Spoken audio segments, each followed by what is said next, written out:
Hey, Darla, can you hear me?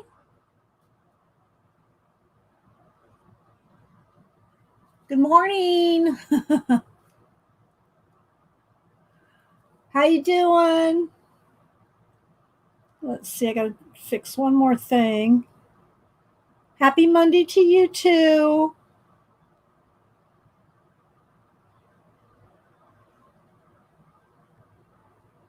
Okay, let's see. Can we email that? Can you hear me? Hello, people. Hi, Kenny. Can you hear me?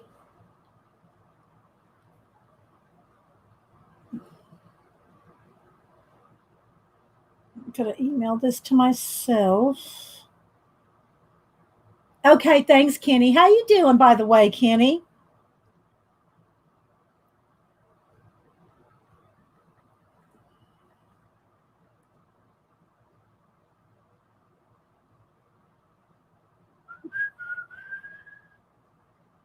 Oh, I gotta put that in there.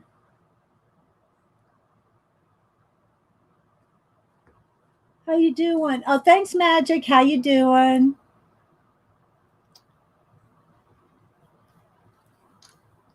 Hi, Kyle, Artsy, Nancy, Molly. Hi, everybody popping in. Thanks, everybody, for stopping in. How was everybody's weekend? Hi, Celie. Let me get a sip of my hot coffee or my cold juice here. Get my voice going. Hi, Julie Topaz. Happy marvelous Monday to you. Hi, 3G. Oh, she did. Yeah, I have a lot. These are what I keep my pencils in. I have one, two, three, four. I think I have about 4 or 5 of these. They are good and they're not expensive. They're called B something. I don't know. I can't remember right now. I just pulled them out because I'm going to use color pencils. I don't even know. I wasn't talking about the cases, but let's see. I'm not sure. They're from Amazon. They start with a B. Okay, Pamela, lurk away. Hi, Megan. Besky, yeah, BSK, B Sky, or however you want to, yeah, B Sky, yeah. Thank you, thank you, Zeely. Yeah, they're they're good pencil cases. They hold a lot. I'll flip through. This one is one of my Prismacolor ones. I have one for Polly's, one for Holbees, one for Loomies. Yeah, I have one for the different ones. Now, y'all know most of the time I work out of my pencil trays, which I have behind me. I might need a black and white. Well, there's black and white. Okay. Um, I usually work out of my pencil trays just because I have them divided up by color, and these are like my extra ones. But because I need to find specific pencils, if I follow Helen's little step outs, so this will be easier for me to find the specific numbers. I'm not real good on, as long as I've used Prismacolors, I still don't know their numbers. I just don't go by the numbers. So I figured if I got into my what do you call it, the case, I could find them easier. I could find them easier. Whoops, come back here, little one. My little Sienna there. So yeah. Hi, Leah S, Tammy, Carla. How you doing, Carla? Carla's always so encouraging to all the streamers. If I always talk about the good mods that I have, and if you have one of their mods that you have a blessing in your channel. Well, if you have Carla in your channel, you have a blessing because Carla is very, very encouraging. Sherry Ann, who else am I missing? There's Pacola. There's my mod, Pacola. My other mod that's here is Julie. Those two um, we mods. Oh, what happened to it, Carla? What did I miss something? Oh, your fridge decided to stop working over. Oh no, Carla. Oh no. Yeah, that's like if your electricity goes out, you just like, okay, come back on before everything unfreezes. Hi, Judy. Let's see. Judy said, happy, fabulous fibs, marvelous mods. Good morning. Hope everyone's happy and healthy. Thank you, Judy. You too. I know. That's so true, Julie. That's so true. And even when we have this one, Janet. Oh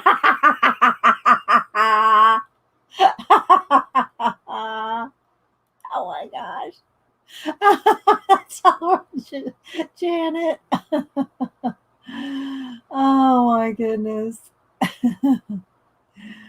So let's see. There's Pacola saying, hi, Janet.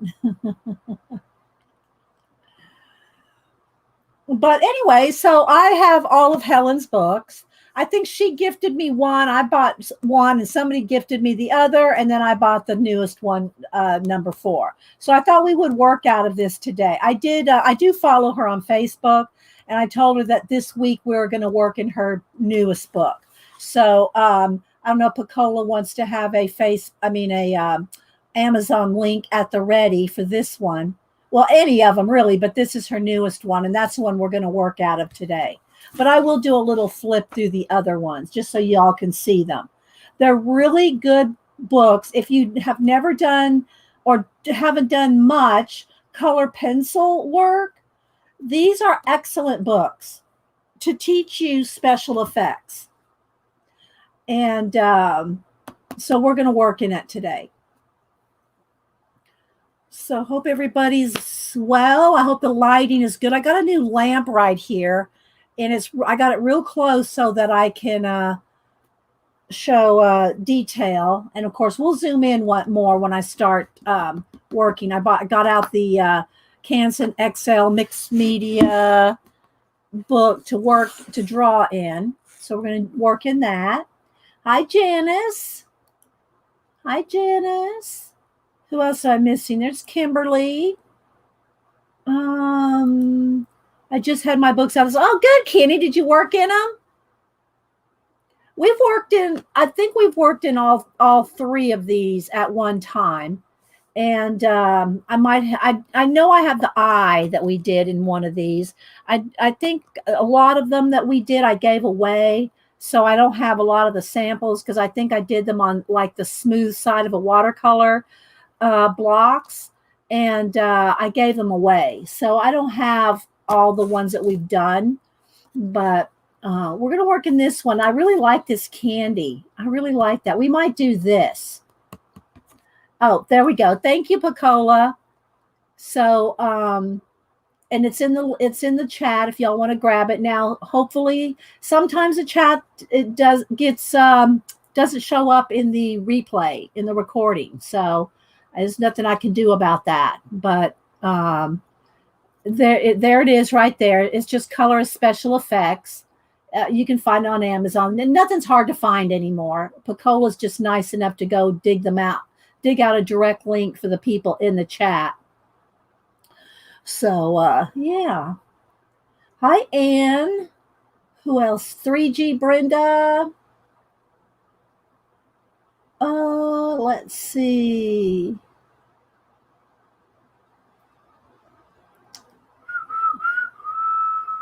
Hi, Cindy. I try to grab everybody or some of, as many as I can, say good morning. So if you're just joining us or if you've not watched my show before, Coffee and Art in the Morning, I'm Dee Dee.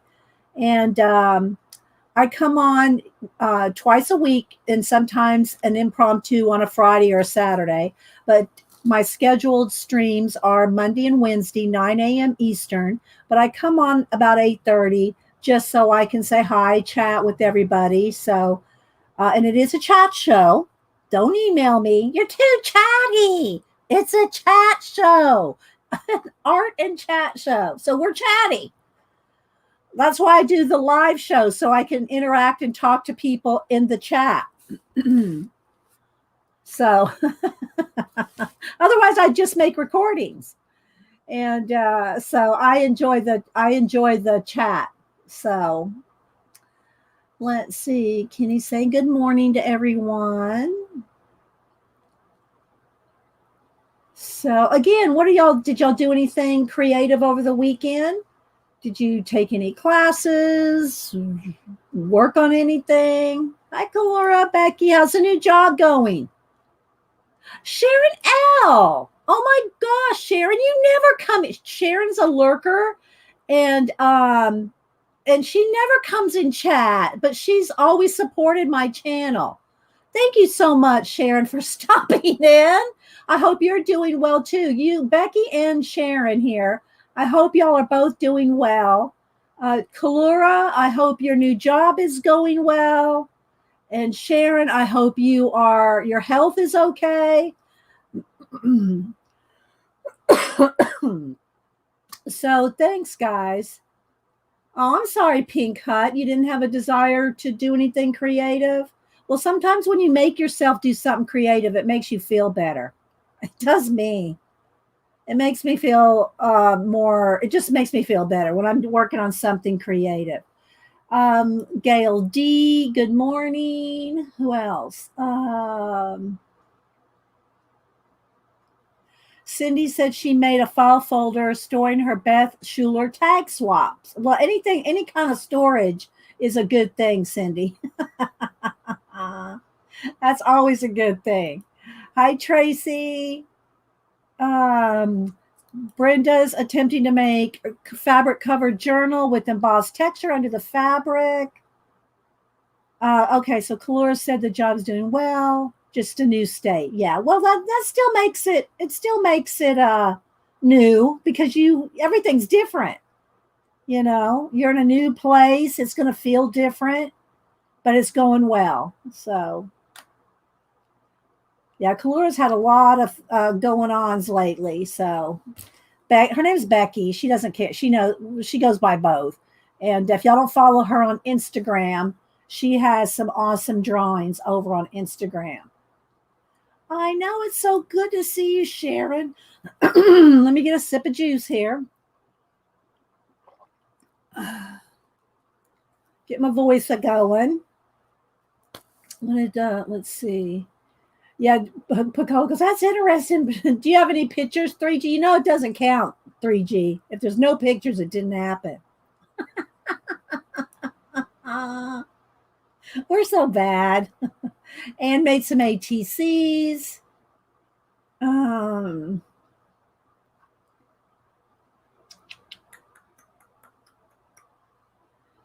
Yeah, and Mary, if y'all missed, Mary had a Friday hop with a whole bunch of different people. I think, were they all on Organization, Pacola? I didn't watch all of them, but if you want to put Mary's channel link up there, Pacola, I'll click on it. Yeah, Mary did. And so you can go to Mary's, and then in her description last Friday, you can click and find all the different people that were in Mary's hop. And a hop is where you watch one YouTube video, then you go to the next person and the next person. I don't remember. Did she have 10? Did she have 10 in the hop? I don't remember. So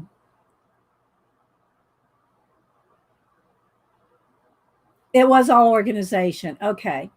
I thought so because like Kathy Berg, she did a video she was using her phone to do hers.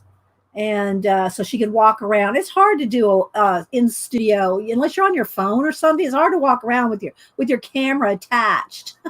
You know, there's Kathy Arbor.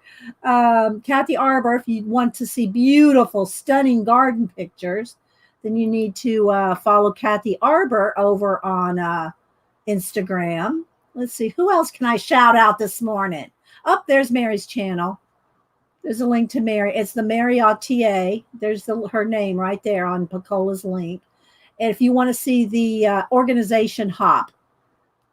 And yeah, I saw you at a couple, Julie. I watched a couple of the recordings. I didn't watch them all live, but yeah, there's lots of organization tips for your supplies and different things. So um, let me click back over on it there again. There it is. So if you start at Mary's channel and then go to her description, you can click on to the next person, and Mary may have them all listed as well. So let's see who else. 3G goes, now I gotta go organize. So, but yeah, so today we're going to go through Helen Elliston's. I've got all 4 of her books. This is her brand new one. I got it, I think Wednesday after the show. So I didn't get to show it last week because I got it after the show. I have not worked in it yet. I'm going to work in it with you guys today. And so I thought it would be fun. So I did pull out my my Prismacolors that are in the case, so that I can find them easier, because I try, because if I'm working in one of these books like this, I will just pick whatever color's closest to what it looks like. But Helen actually gives you the numbers of the pencils. So as long as I can find them pretty quickly, because I don't know which thing I'm going to draw yet, so I can't pre-pick out pencils. But I will try to get them as close or right on the nose, because I have all the Prismacolors. It's just having to find them because they're not in order. They're, I do have them pink, red, I've got them sort of sorted by color, but they're not in any kind of numerical order. And I do not have the Prismacolor pencil numbers memorized. Just saying. Oh, okay. There you go. Pacola, there's Kathy's Instagram. It's Kathy.Arbor. If you want to see, I'm talking stunning. They should be in a garden magazine. Really, Kathy, if you have never submitted those pictures to garden magazines, they need to be in some kind of a garden, home and gardening, some kind of magazine. Or make your own. Make your own book or magazine or zine or something, because she's got hundreds of them. There's just tons and tons of beautiful pictures from Kathy's garden. So, okay. So Carla, thank you, Carla. Carla said to go to Mary's community tab to find a complete list for the hop. So there we go. I know, right, Kenny? It's true.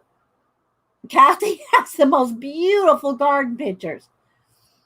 And then also speaking of gardens, our lady True North Jan, she has 2 Instagrams, and she draws tags from her garden.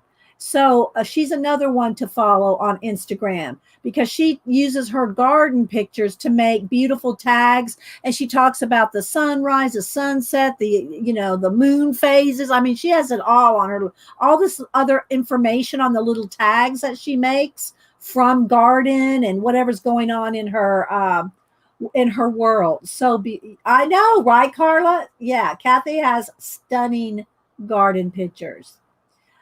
Let's see. Yeah, for sure, Pacola. Kathy Arbor is a gardenista, for sure. She is for sure a gardenista. Hi, CB Coloring and Crafts. Hi, CB. We have a few CBs. This is CB as opposed to CB.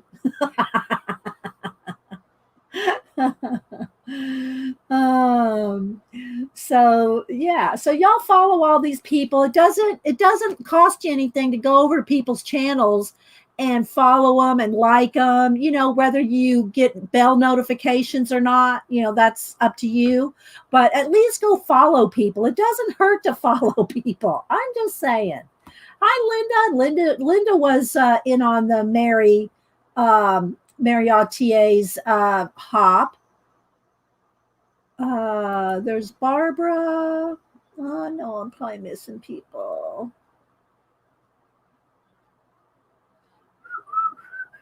Oh, thank you, MRS. Thank you so much and welcome. I don't think I've met you before. Let's see. So yeah. Well, we're going to go ahead and get started. I'll start a little early. I did go ahead and tweet. There's G. G's been doing longer. I'm so glad. When G first started doing videos from her car and doing like a sketchbook and little art journal flips from her car, they're like 2 minutes. I'm going, I wish G would do longer videos. Now she's doing videos that are like 20 minutes. So I'm so glad. I like longer videos because I like to watch people do, I like to have their channels on in the background when I'm doing my art and projects and things. And so I was glad G went to a few longer videos. She's got some she's been working on ATCs with Poet Spies. I think is it Poet Spies? Is that her name? She's been working on some ATCs, and let's see who else. Okay, well,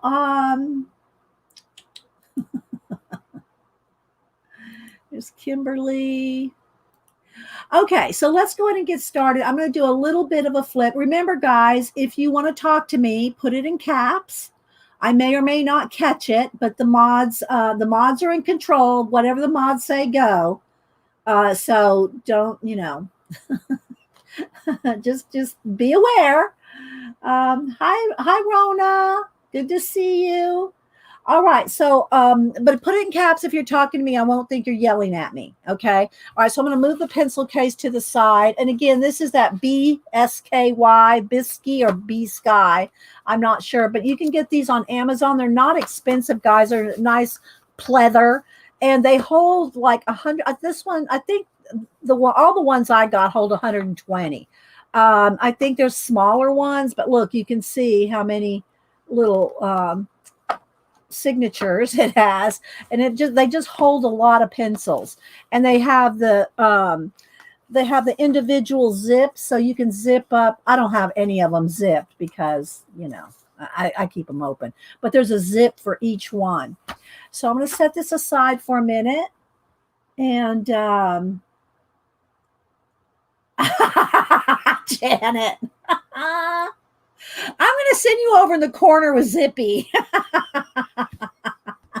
Zippy's not here. I'm just saying. But let's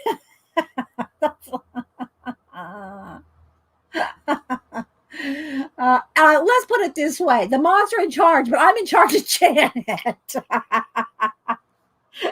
You got to watch out for her. Hi, Ray. Oh my gosh. Okay. And we're going to draw in this just a mixed media because the paper is fairly smooth, but has a little bit of a tooth, and it's a good weight for color pencil. So we're going to work on that. Now I do have my light really zoomed in. I got another lamp right here, so I'm probably going to have to adjust it once we zoom in on the project. But I wanted something, a nice spotlight, a nice bright light right here so that we can see everything really well. Okay, so let me go ahead and zoom in one right now. I don't want any updates right now. Okay, so let's see. In order 2, 3, and 4 is her new one, which is the one we're going to work in today. But I'm going to just do a little flip of the different ones. So this was her first one. I don't remember the years they came out, but this one, trying to find there's the index. I'm not sure where let's look in the back. Well, she's got all her charts here. I'm not sure what years they came out in. And I'm not, oh, here we go, 2017. So the first one came out in 2017. And she shows so much information. She shows a lot of information on not just the individual projects, but things like this, like gradient shadings, how to do different pencil strokes. And she gives you little places to practice. And so there's a lot of information. And then she always has things like, look in the back here. She has your own color charts where you can make your own color charts depending on what kind of pencils you have. You can make them different ones for different pencils. So she's got a thing for the type of pencil up there.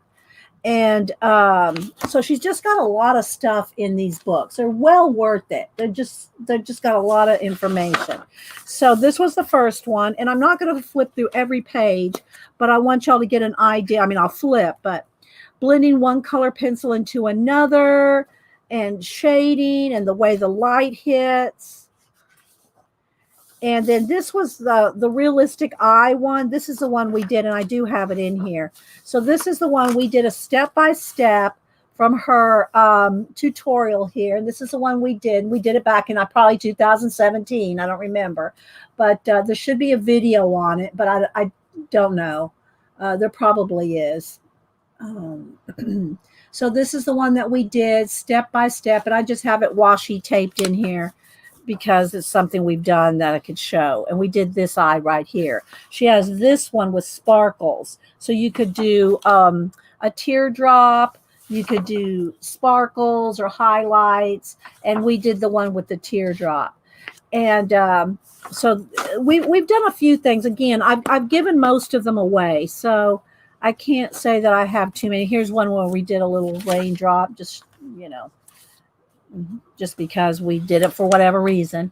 Here's different skin tones, practicing the skin tones, hair, and here she did some with blue hair, and then she gives you little things to practice on. Now, I will say this, guys, when you practice her techniques, I recommend that this paper is not the best for doing color pencil. It has no tooth. It's like copy paper. Now, if that's all you have, that's fine. But if you can, try to do something that has a little bit of tooth to it, because you'll be able to blend and shade longer and have more layering possibilities. Because otherwise, you use a paper like this, it's going to get a wax buildup pretty quick.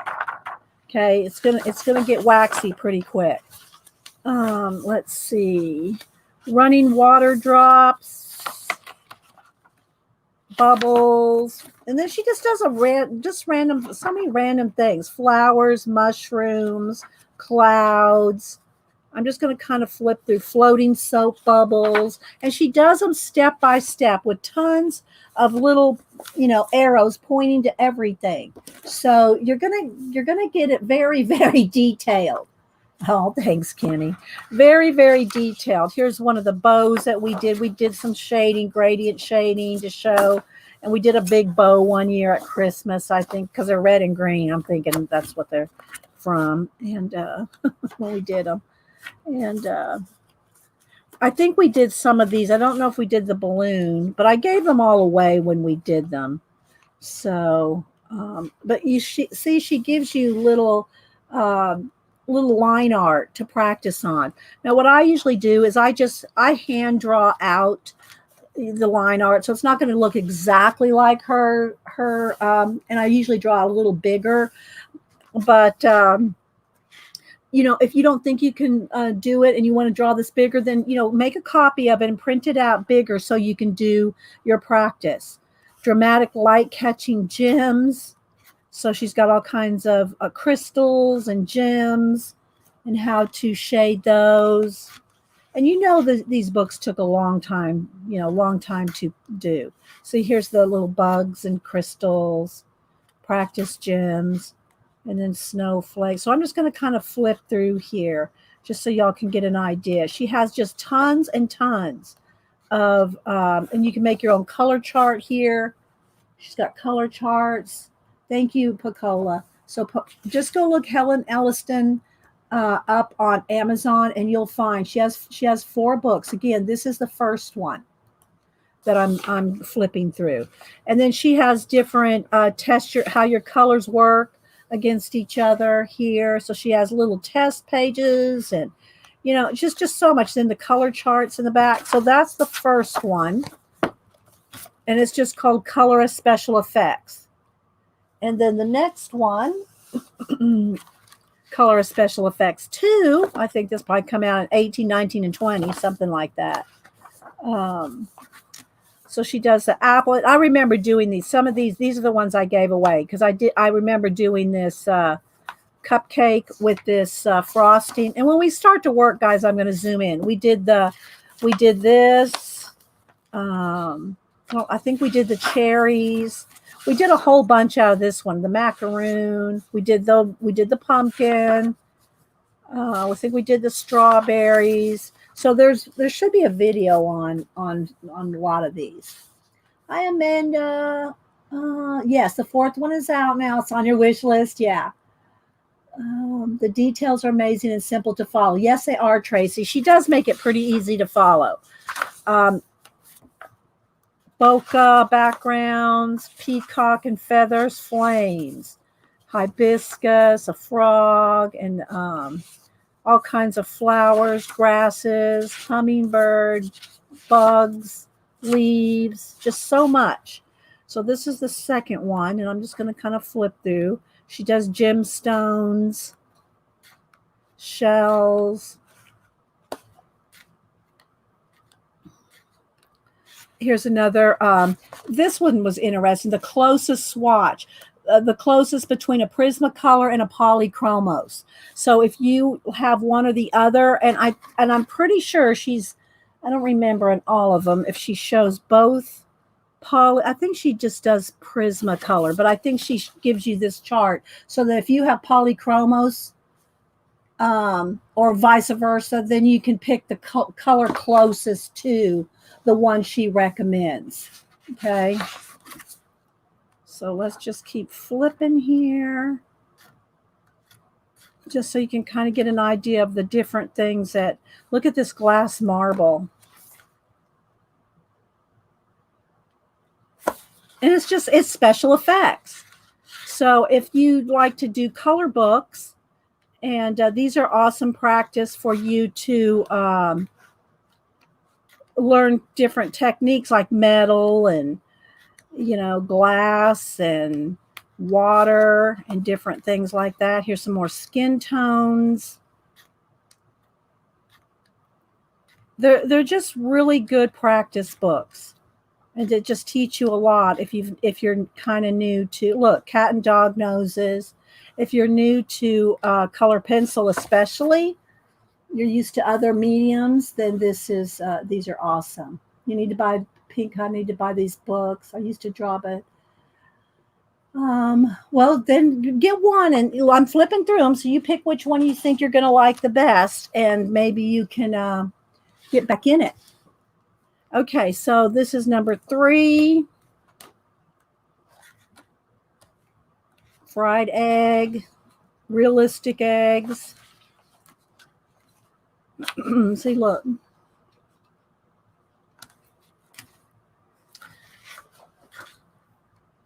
Glass shapes.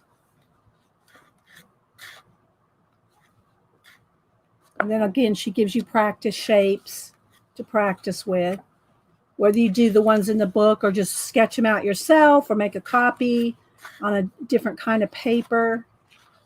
But I mean, you'll it's gonna, if you wanted to do all these, just think how much you would learn by doing all these different techniques.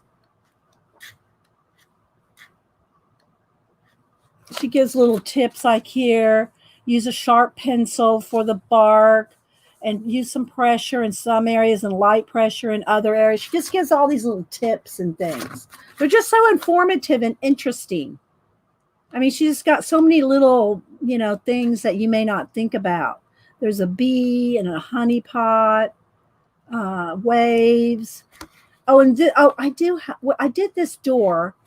Let's see, where is it? I did this door and I did it big in a sketchbook, but right now it's not coming to me which sketchbooks it is in. But I did this door right here. We did this on the show, but I did it about this big. So, and that one took a while because we did it big. There it is, finished. I think that's the final one. Yeah. So we did this door right here, but we did it like full page size. So it's real big. This was a lot of fun. It took a while though. It took a while because we did all the rocks and the stones and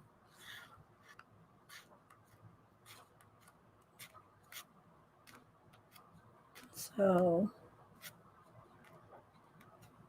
just I mean, marbling effects, Raindrops on a smoky glass background. I mean, look.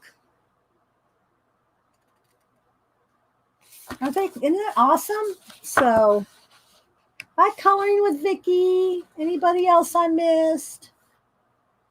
CB's Coloring and Craft says, I love these books. I know, right? Aren't they awesome?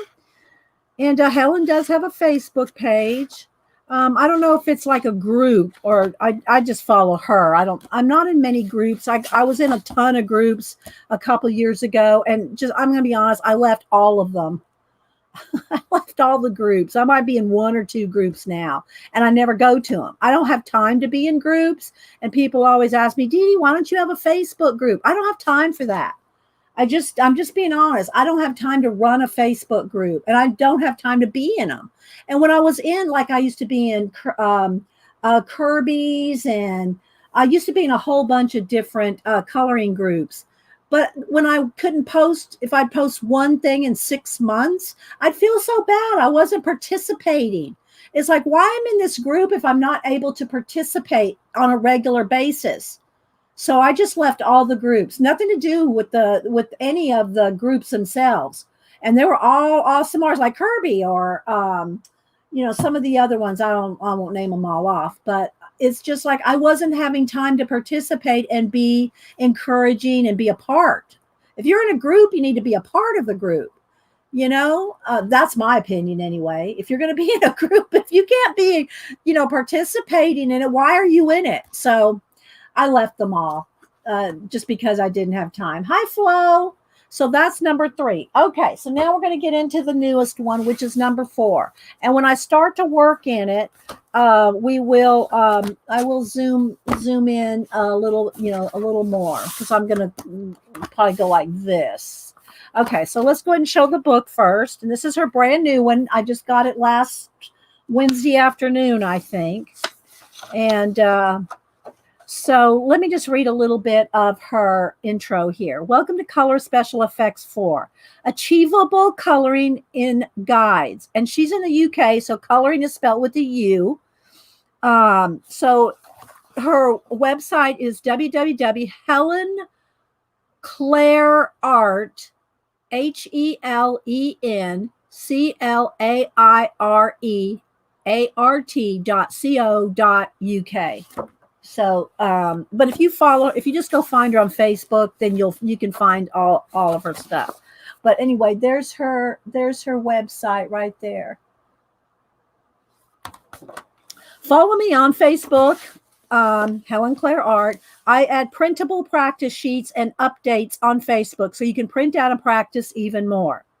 The pencils I mainly use are Prismacolor Premier, the 150 set. Switch out colors for whatever sets you own. Thank you for your support and encouragement. Lots of people have helped and encouraged me. She dedicates this book to her grandparents who love seeing my drawings as a book develop.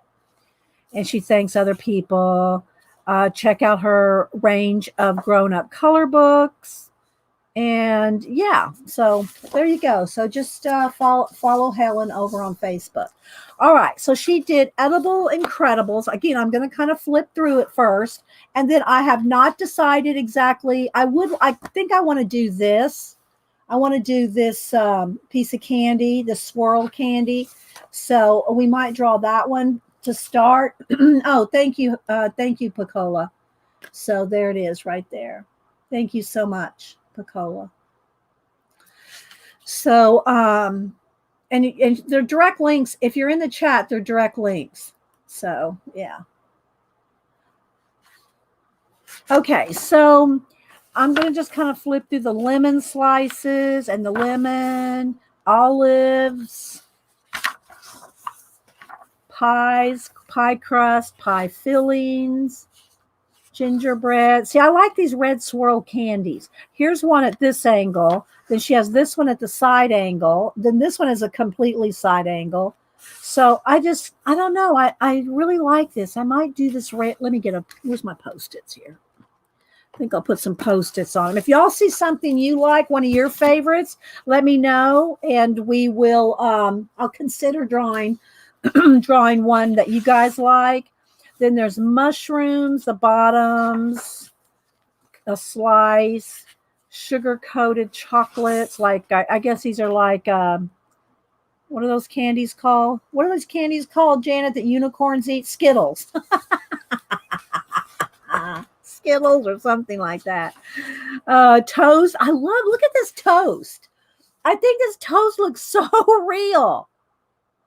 It just looks, this is where it goes to. Look, she just has these 7 steps here. Then over here, this is a different toast. Oh, no, maybe that's more. Okay, yeah, if you want butter. I think he wants some butter. Oh, hi, Elaine. I know I'm missing Teresa, Duffy, Riri. I know I'm missing people coming in, but here's a wedge of bread. Olives in a vinaigrette, olive oil. And then here's some line art for you to practice. And again, this paper is kind of slick to be working with color pencils. That's just me. I think if you're going to try to use her line art, I'd make a copy of it on something a little less slick. Hello, Erica, Flo. Yes, of course, Flo. What do you mean?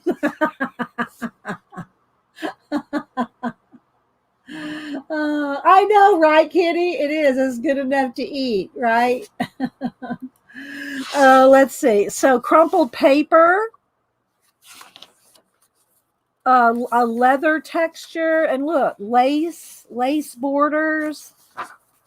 And look at the broken, I don't know if this is, it's supposed to be a rainbow oil slick. I thought it would look like broken glass, but there's like oil hitting, light hitting the oil. All just kinds of shading, weaving, a 3D cube, geometric backgrounds, all different kinds of geometric shapes. Hi, Leslie. Anybody else I missed? Thanks, guys, for popping in. Oh, thank you, Miss Judy. Thank you so much. A lot of them are lurkers, Judy, but thank you. Lurkers can leave thumbs up. Let's see. The beauty of nature. So we have a dandelion. We have the little Cyril the squirrel. So cute. More flowers, a pine cone. If y'all see something y'all really like, make a note, because but I think I'm going to start with that. Oh, look, an acorn. We've done acorns before from her. I don't know if it was from her book. Anyway, we've done acorns before. Pine trees, feather inspiration. Then again, different trees. A crackle ring. So it's got like a ring, and then she shows you some different stones you can do in it. More mushrooms and ice cubes, spooky eyes. Spooky eyes. We probably need to do that on Halloween.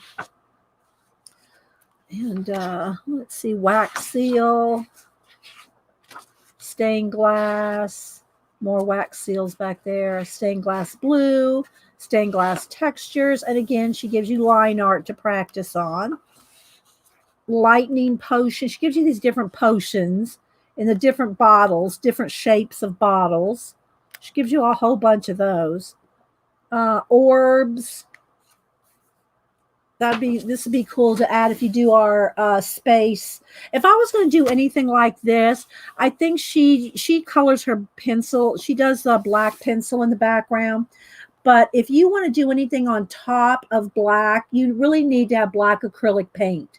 Because I won't show you again right now, but y'all seen me do it a whole bunch of times. If you want to do color pencil on top of black, it needs to be black acrylic paint. You want to do a bottle, Amanda? A bottle? Let's see. Eyes, feathers, hair. The stars with the bird. And then here's more line art. She gives you a word search. That's so cute. A word search in there and a crossword puzzle. And then spot the odd one out. Well, that helps train your eye. Practice areas. And yeah. So, but I think I want to start with this. I think I want to start with one of these, and I'll draw it bigger too. And hi, Patricia. So remember, guys, if you're talking to me, put it in caps. Yeah, it does, Judy. A dwarf star exploding. Let's see. Patricia, Linda McAllister. I know I'm missing people. Thanks, everybody, for popping in. All right. So I think we're going to work on this. So she has 12 steps. And again, guys, I try to, if I was just drawing this myself, I would sketch it out and probably go to here. I'd just like jump ahead. But I want to try to do it step by step for you guys to see how to do it step by step. So I'm going to kind of zoom in as much like this for now. And we're going to do this, but we're going to do it bigger so you can see it better. All right, so I'm going to kind of try to see if I can get everything in here. Let me get a clip on here. Let me clip this open. Hang on. So it's not, it kind of stays out of the way here. So let's clip that there. That way I can set it kind of here, and we can have, we can see both. So is that focused? And I know you're not going to be able to read it, but I'll read it for you. All right, so let's see. Let's get a little bit more light over here. There we go. I've got a lamp with the daylight bulb right next to me, right here, so we can have excellent light. All right, so I'm going to start by just sketching out. Now, here's the thing about if you sketch with a graphite pencil, with color pencil, you have to remember, let me move this over here. Let me get a little organized so I can get the lighting right up. Oh, that's too much. There we go. That's good right there. I got a new lamp that I can focus the attention right on the spot.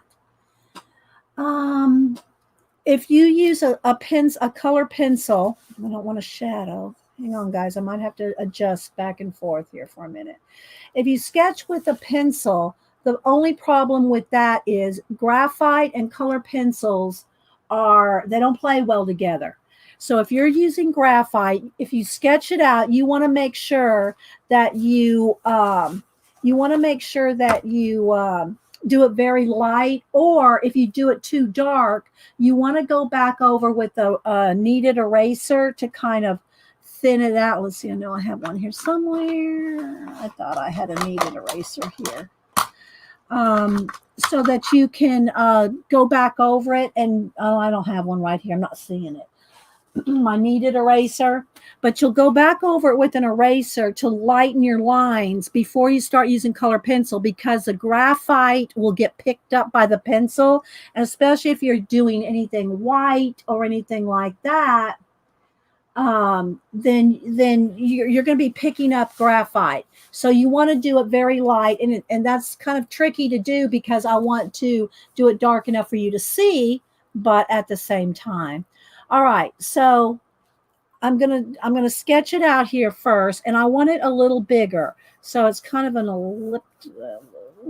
oval, a long oval here. So I'm just gonna kind of just get a placement here.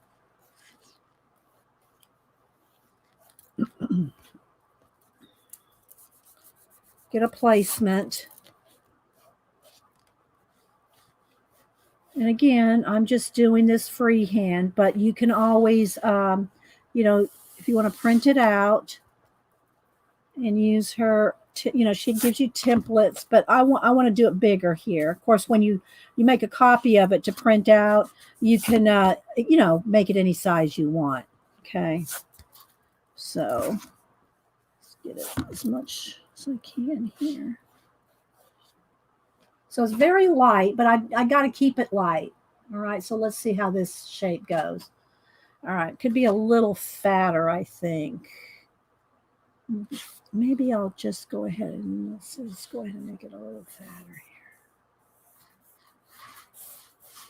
Because it is going to have a like an edge, So I'm going to go ahead and make that edge in here. So I'm going to make this a little wider.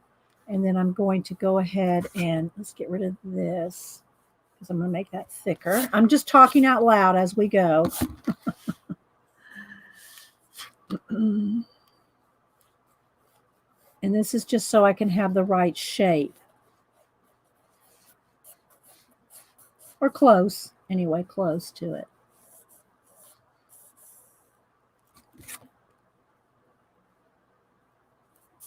Okay. A little bit more curvy here. Janet would have her templates out. I know Janet. She goes, if you got templates and rulers, use them. I can hear you, Janet. You're in my head, girl.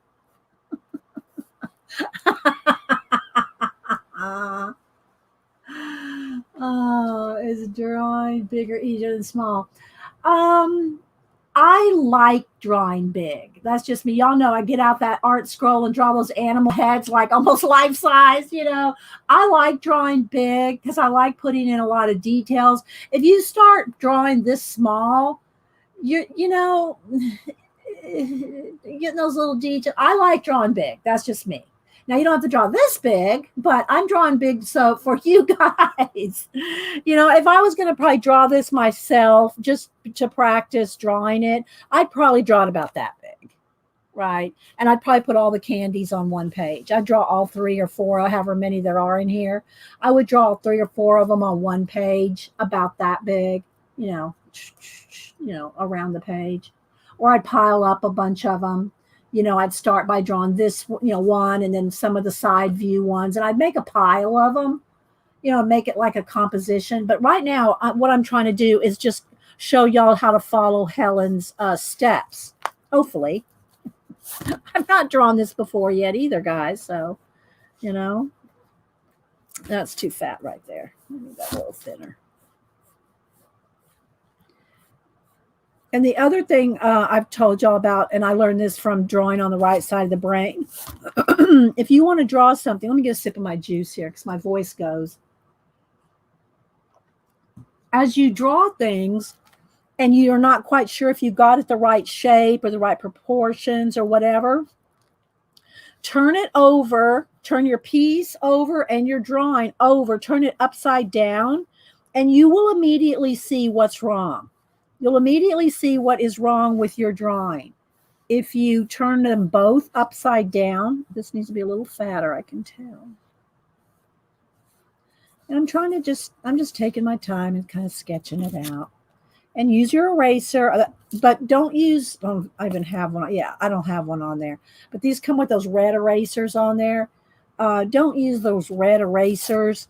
They can leave red marks on your page. Use a white plastic one. So there we go. That's pretty good. Okay. We got to make Helen proud here. We want to make Helen proud with our drawing. All right, so there we go. And essentially what I'm going to get to here, see, she doesn't have it outlined. So now I'm going to draw these swirls on the inside of my shape here. And so the center is going to be about right there. Okay. So let me get it up here. So I don't want to put a shadow on there. All right. All right, so I'm going to start by drawing these swirls. And I'm just going to kind of put my finger here so I can kind of. Now, are they going to be exact? No, because I'm not doing this off of a template or a copy. I'm just kind of freehand, but that's okay. That, you know, you don't have to, it doesn't have to be exact. I'm trying to do it as close as I can because that's what I would do if I was doing this on my own without you guys. I would try to do the best I can with this.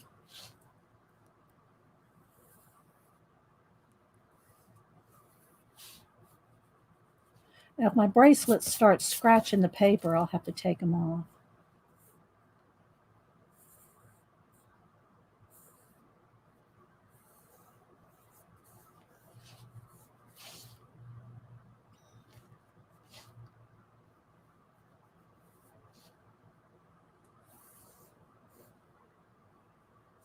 I don't want to get lost in the weeds on these swirls. easy to lose your place. So I'm trying. That's why I got my finger here, so I don't lose my place with the swirls.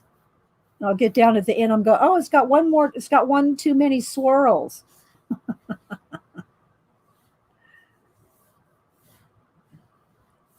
But I did tell Helen on Facebook that we were going to do one of her drawings this week. I didn't know if it was going to be today or if it was going to be Wednesday, but I wanted to do one of her drawings, at least one. We'll see how much time we have, because I do this very, pretty detailed. You have complicated. What is this? Cushy. This is a drawing on special effects, how to do special effects in color pencil, and this is a candy. It's one of those little mints.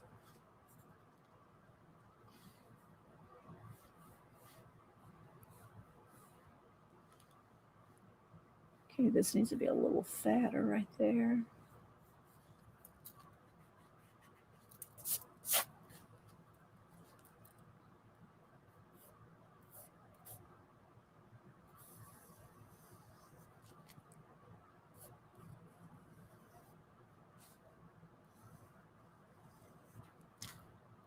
Okay, kind of like that.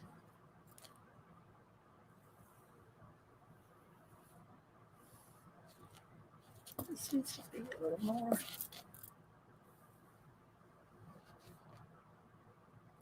And when you're drawing something, you always want to look at what you're drawing more than your own drawing. You want to look at here more than here.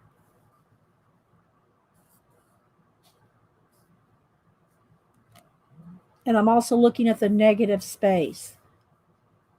The space in between, which is real obvious in something like this. The space in between the swirls. The kind that melt in your mouth. Well, they're a hard candy. It might take a while to melt in your mouth, but yeah, they will melt.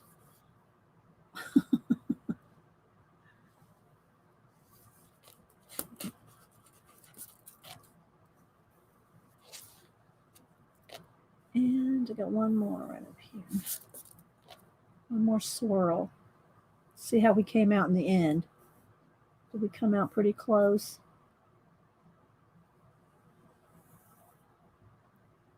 Pretty close.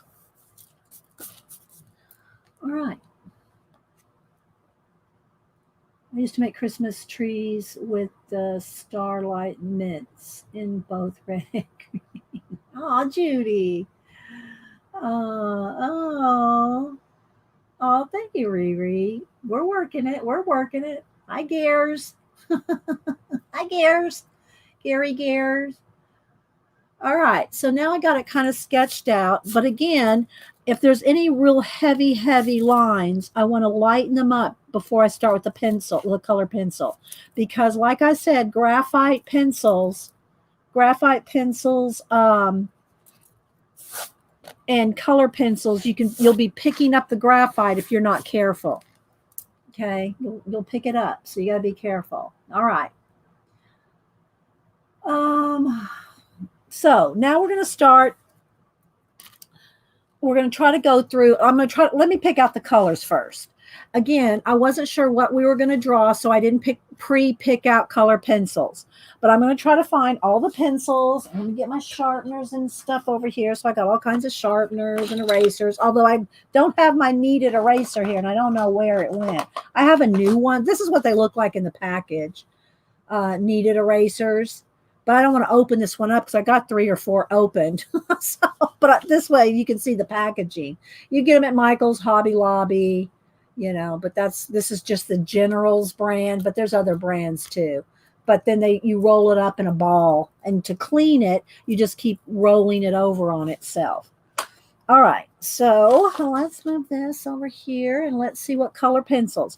All right, so permanent red, number 122. So I'm going to let y'all just kind of go with me through the pencils Okay, we're going to go see if I can find permanent red. And again, I do not have my color pencil numbers memorized. So I'm going to have to be looking through them as well. There's scarlet, permanent red. There's now see, here's the thing. I don't really remember the word permanent red, but here it is. See, that's just I don't go by. I go by the color. When I'm color penciling myself, I look at the color, and I've swatched out and used them so many times over the years that I just never look at the names and the numbers because I don't do tutorials, and I don't do when I'm showing you my own drawings with color pencil, I don't go and swatch out each color and tell you what number and what name they are. I just don't do it. So I just don't know. I don't know the numbers and names of the color pencils. All right. So, but there's permanent red, number 122. We need sunburst yellow. Sunburst yellow, number 917. Okay. So let's look over here, and I'm going to look for the numbers, probably easier. There's 914. And again, if you don't have all the 150 set, then just use what's close. Use what's close. Let's see. I'm looking for 916. There's 916. I'm looking for 917. There's 915.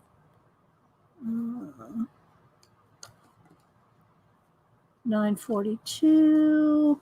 Oh, you can't see. I'm flipping through here. I'm looking for 917, and I'm not seeing it. So I know I have all of them, but sometimes what I'll do is I'll pull these out, and I will use them, and I don't put them back. I put them back in my trays, you know.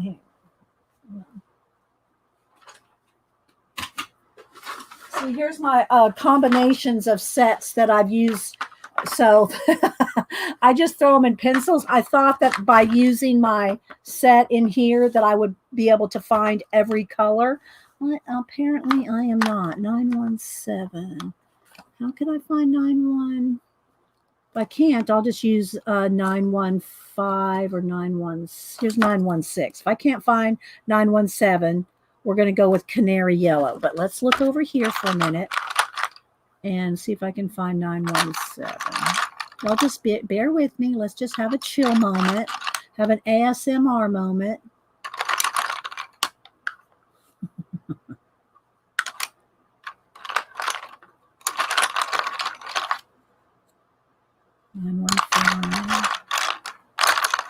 Okay, so I'm not finding it. So we're going to go, unless I've got it over here in the wrong place, which I might. Let's see. Nope.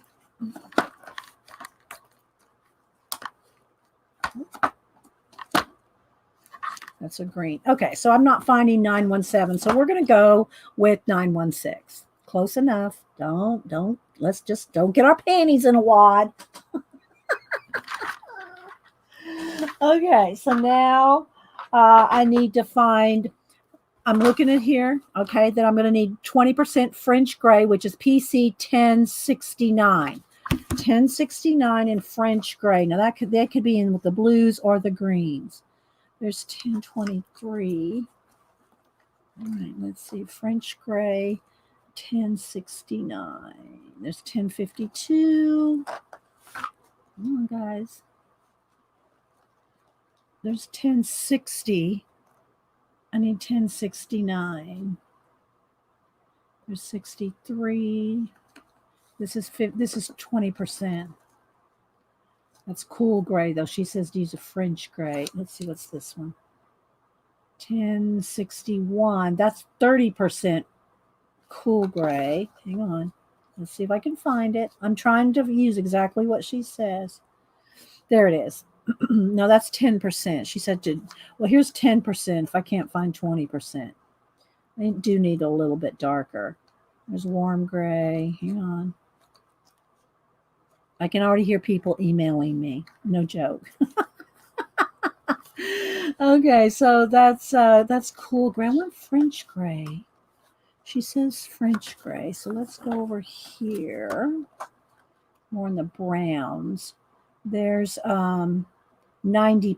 I might have to use a light touch and use that's 1076, but this is a French gray, which has more brown in it. Let's see. 1080. I'm not looking at chat. Don't. Hang on. Let's see. Let's go over here.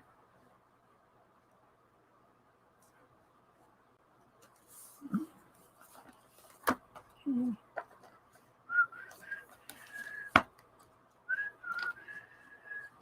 I need 69. And I don't have these in order. It's cool gray, warm gray, warm gray, warm gray. It's going to be brown. Oh, what's this one? 72. Let's see what this one is. 50% French gray. Okay, that's closer. We're going to go with that. So I don't have a place for it, so it's going to go over there. Okay, so I've got the 1072, which is 50% French gray. So since I can't find the 20%, and I could dig through this, but do we really want to do that?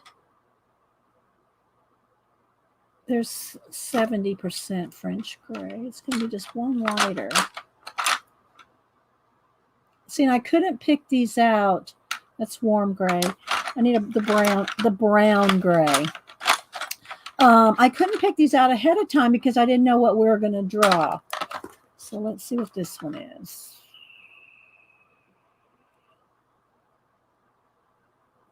Okay, we're going to go with the 50%. Although, wait a minute. It's peach gray.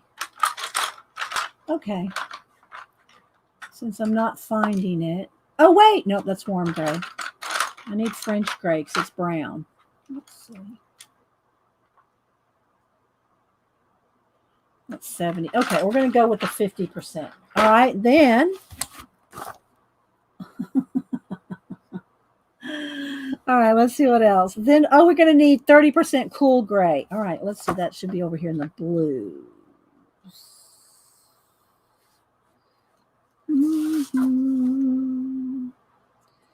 I need, or if I can't find it, I'm just going to go with my slate blue. 70. I need the cool grays. All right, let's see. There's my slate gray. I'll pick this one too. All right, here's 20% cool gray. What did I say? I said 30% cool gray. There's 20. Let's see this one. The shadows in the colors are going to make a difference. All right, let's see what this one is. 30%. Okay, so I found the 30% cool gray. Now I need the 70% cool gray. Hang on, we're finding this one a little quicker. Warm gray, warm gray. There's 50%. If I can't find the, this might be it. So 70. Yeah, there's 70. Okay, so let's put this one back. All right, found our two cool grays. Crimson red. Crimson red 924. Hang on. Isn't this fun, guys? Crimson red 924. And Tuscan red. There's crimson. I might have pulled the Tuscan red because I use that all the time.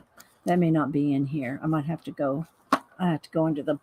I might have to go into the box for the Tuscan red because I use Tuscan red all the time, and so I probably pulled it out of here.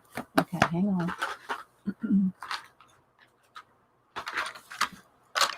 I think this is one right here. Yeah, Tuscan red. Okay, and let's see what else do we need. And then a darker gray or black and a white Posca for a highlight. Okay. So let's get the white Posca and a black. All right, where are you, Posca? There's a Posca in here somewhere. Because I was just using it. There it is. Posca and a black. Okay, we got our colors. That didn't take too long, did it? All right. All right, back at it, guys. But now you know what it's like to select a pencil, right? Now you see it takes a minute. Takes a minute. And then I've got some sharpeners here. I'm just going to grab one. And I have my trash right next to me. So let's just, while I check chat, I'm going to sharpen all my pencils. Hi, Devin. Anybody else popping in? We're picking pencils.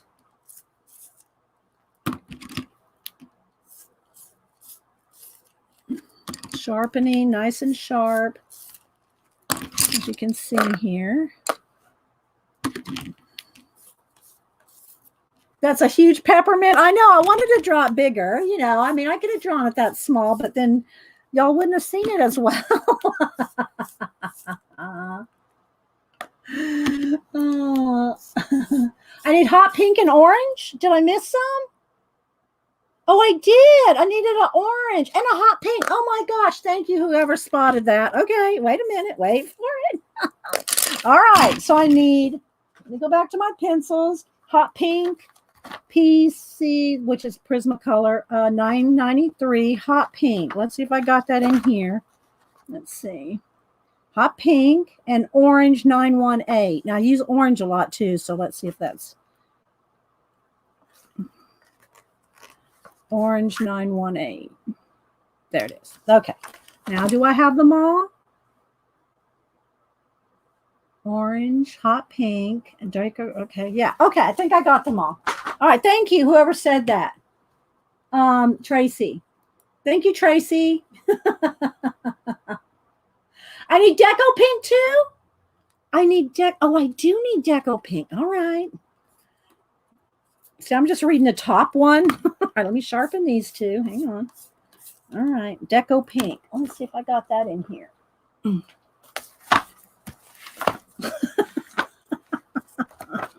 Deco Pink. Which one was this? This is Deco Pink. Okay. All right. Now, you know what I have to do is I have to remember to put all these pencils back in the case, because in the next time we go to do a project like this, they're all going to be in my trays. Hi, Tabby. Okay. All right. So now, other than one gray, which I needed 20% French gray, and I think I got the 50% French gray. So other than that, I think I've got every other color the same.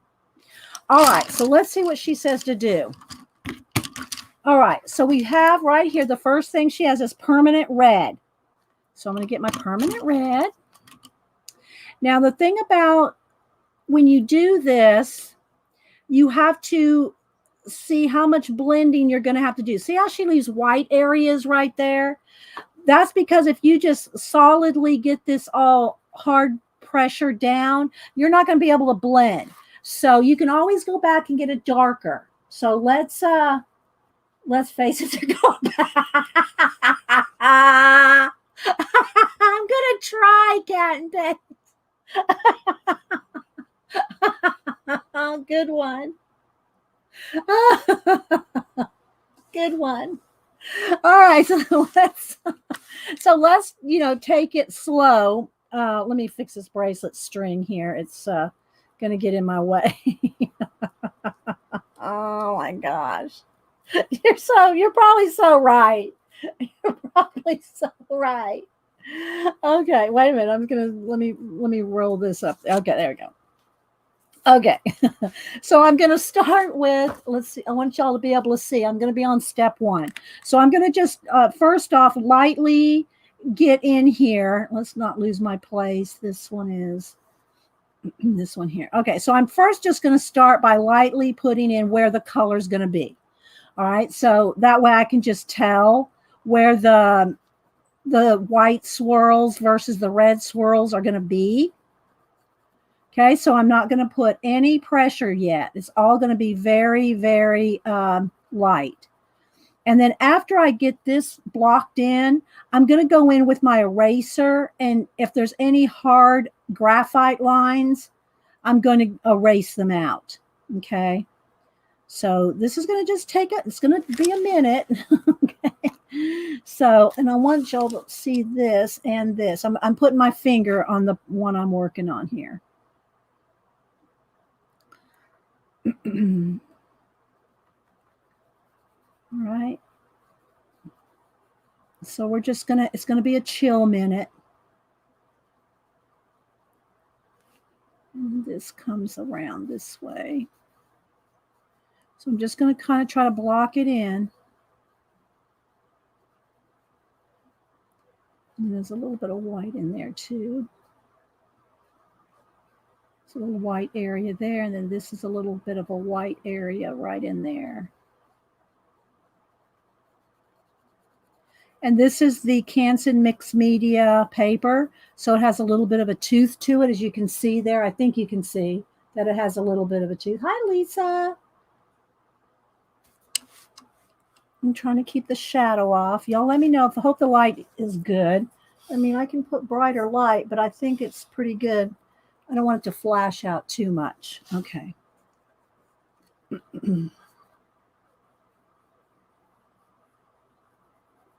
So we're just, and it does take a while. You know, I'm not going to lie. This is going to take us an hour.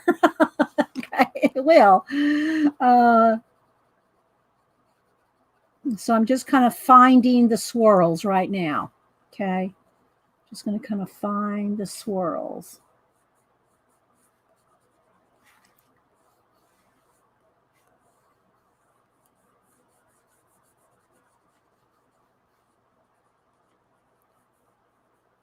Of course, if I get too much red in an area, and that's one of the nice things about having a Posca. Y'all know we've used the Posca paint pen enough in our color pencil work to know how you can fix pretty much anything or get a highlight back or any of that, right? So don't be a fearing. Don't be a fearing. Bye, Colora, Becky. Have a good one. You too. I know, Kenny, right? All right, so I'm kind of right here in the middle, and I'm trying to, all the swirls kind of come together right in there. Okay, and then this one has some white on this side.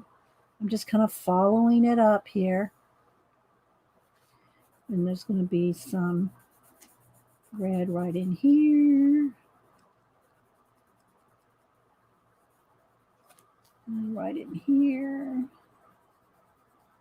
I'm just kind of trying to find the swirls right now.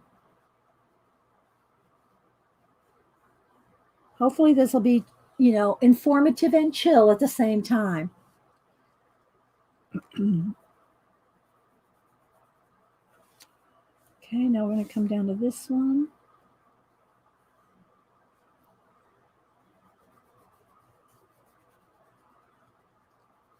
And so this white is coming right along that my line right there that I drew, just so I can kind of keep it, like, see where that white is right there. The white's going to kind of come down the same kind of angle.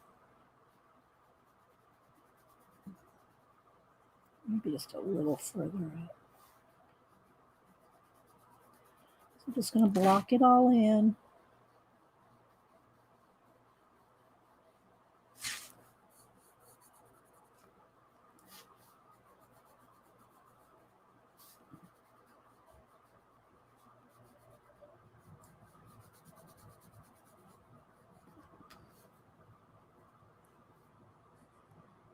And some red right in here, and a little bit of white splotchy stuff right in there. Okay. Okay, down to this one.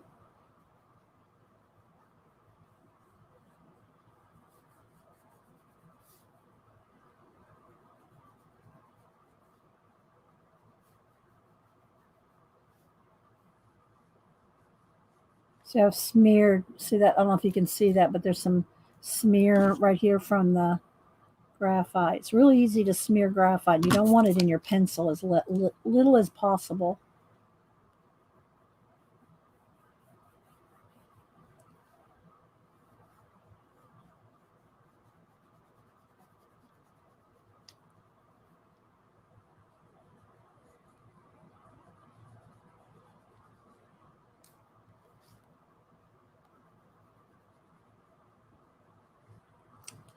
Okay, now we're down to this one. Try to keep my hand out of the way.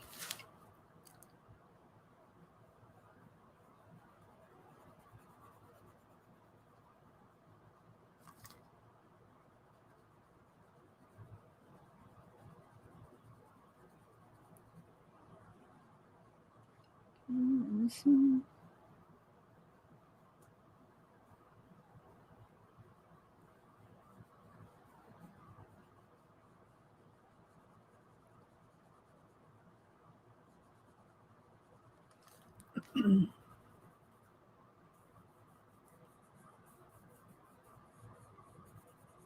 I'll try to look at chat in between each swirl.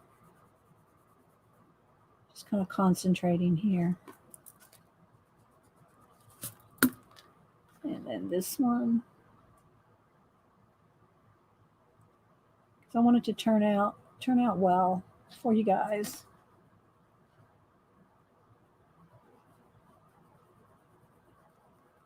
All right. And I'm trying not to have to turn the page. So, all right. So we got them blocked in, kind of where they're going to be. We still here? Did I put y'all to sleep? Let me do a test to make sure we're still here. Are we still here, guys? We're going to be hitting. Well, I'm hypnotizing myself, Devin. You're getting sleepy. You're getting sleepy. Okay, well, do what y'all want to talk about something? Bring up a topic, and we'll talk about it so that nobody goes to sleep. You just want a piece of the candy, Linda? All right, so now it's very light. It's lighter than she's got here, but I just want to start. I want to do it slowly, and then I can build up the layers. So now she has sunburst yellow, and she has, can y'all see right here? I want y'all to be able to see where she's got a little bit of the yellow there, and there.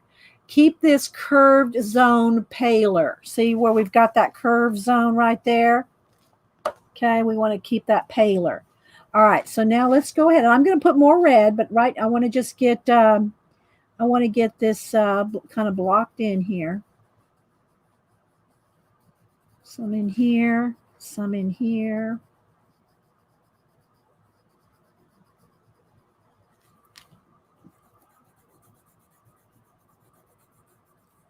This way I can layer it up. And then I'm going to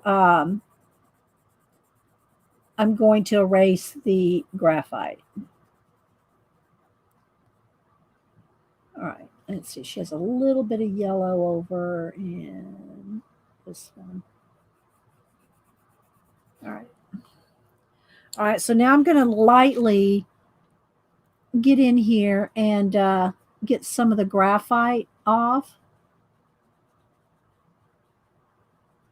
Where's my brush?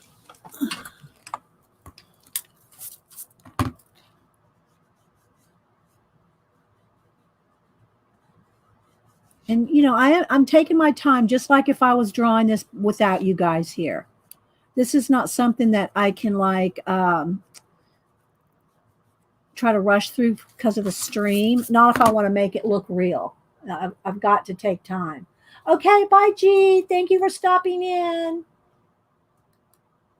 Angie, it is the Helen Elliston's Special Effects Book 4. I showed all 3 of the other ones. This is Book 4. I showed it at the beginning. I've got it all clipped up right now, so I'm not going to show you the cover right now, but I will in a little bit.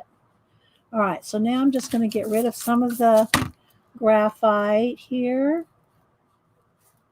I don't want to get rid of this one line here because I want to make sure I keep that light area. I want to make sure I keep this part, that swirl. I don't want to lose that. So I don't want to erase that. I might lighten it a little, but I want to make sure I don't want to lose that yet. So I'm just going to try to get rid of some of the other graphite here.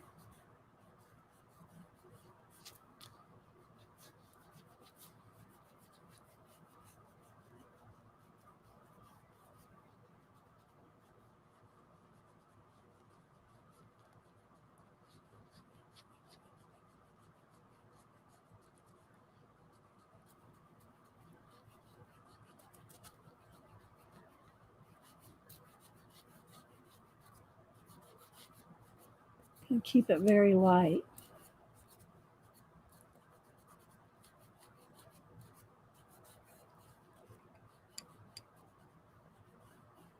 So just so y'all know, if you're doing this project or one similar or from the book and you're practicing, that it does take time. It does take time. Thank you, Helen. There's the link. Colorist Special Effects, and this is number 4. And she has 4 books. By Julie A. Okay, so now we got that started. I got a little bit of the sunburst yellow, and now she says the French gray 20%. Did we find that one or did we go with 50? I think we went with 50. Yeah, French gray 50. I couldn't find 20. So we'll just go light. Okay, so now what she's doing is she's really gone over everything. She's gone over, see how that's real white and now it's all grayed back. So again, I'm going to just put a nice even coat over all the white swirl part. She looks like she's got it like really a whole layer over the whole thing. So I think I'll just put a nice soft layer because this is 50% and she said to use 20 and I couldn't find 20. So I'm just going to put I'm just going to go over the whole thing. We're going to darken everything up, but let's just get our colors blocked in first.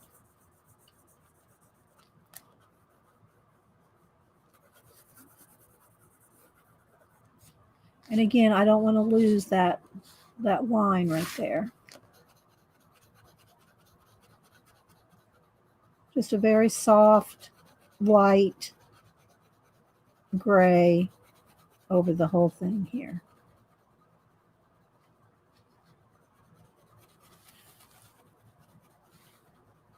Kind of trying to go with the feel of the swirls. But I'm not turning the page, not turning the book sideways. So it's a little, trying to kind of go the right direction. Work the direction of the swirl here.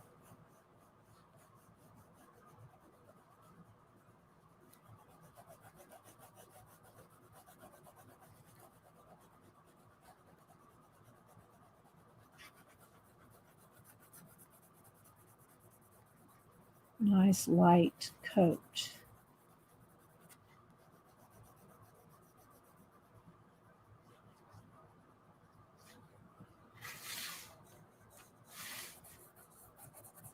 Okay, got a little.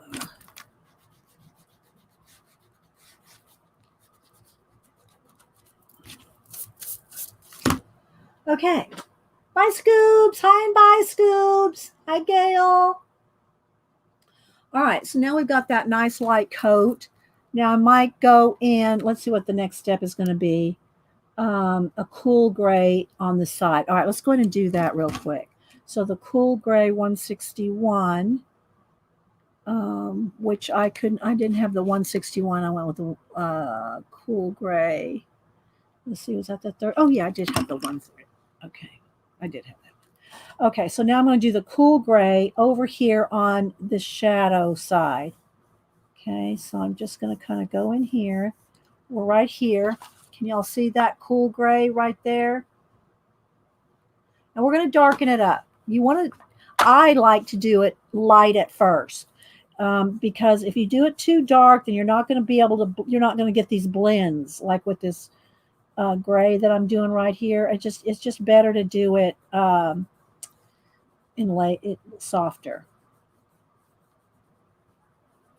We're going to go back in with the reds and everything here in a minute. All right, so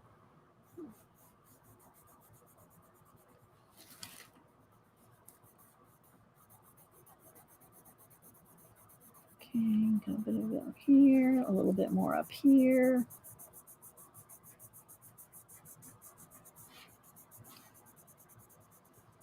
And right up to here. A little bit there. Okay, are y'all starting to see it build up?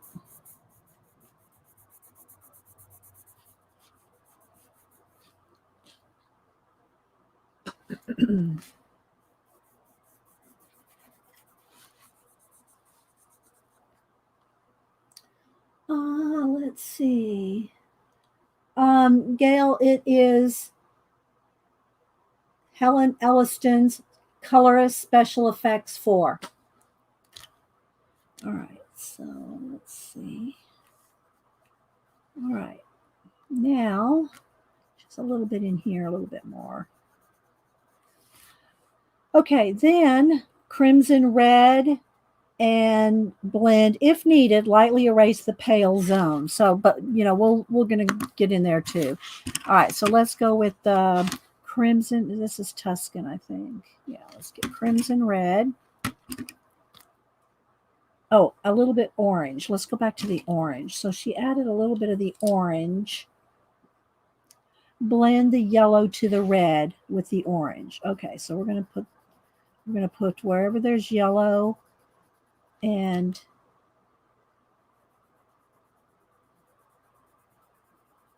the red, we're going to kind of blend them together here. And then we're going back in with the red. I don't want to get it too heavy red till I get all my other colors kind of know where they're going to be.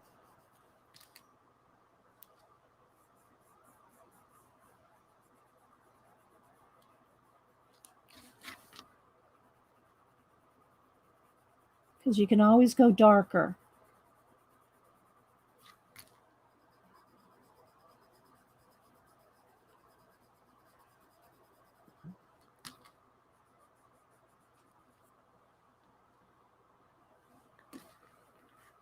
Okay.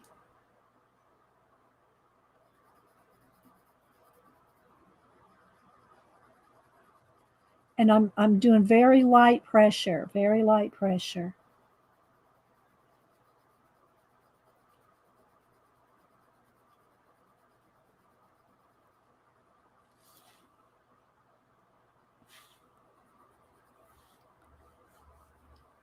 Okay, and we also, let's see, do we do the hot pink? We didn't do hot pink. Let's do hot pink.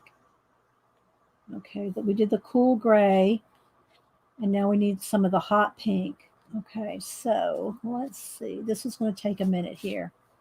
All right, the hot pink is in some of the white area. So, and again, I'm doing it lighter than it will be because I want to be able to build up. All right, I am going to have to go back to the red. Let's go back to our original permanent red. I'm going to have to get this a little darker so I don't lose my reds. So let's go ahead and start adding another layer.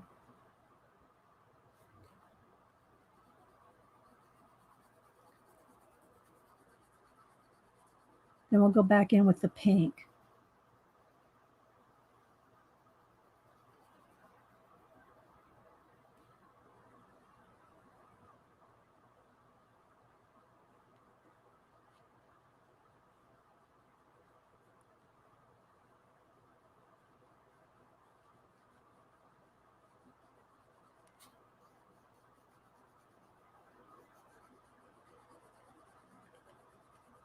I know it's just mesmerizing and it's very quiet and very, very chill, but that's just the way it's got to be, you know, with doing a realistic like this. This is like my world when I'm doing commissions.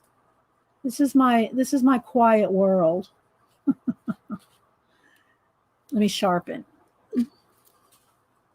My quiet blendy world. Hi, Linda.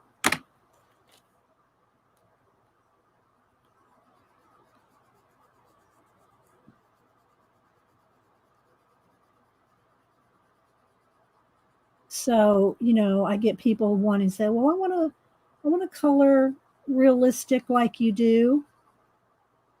Well, This is how long it takes.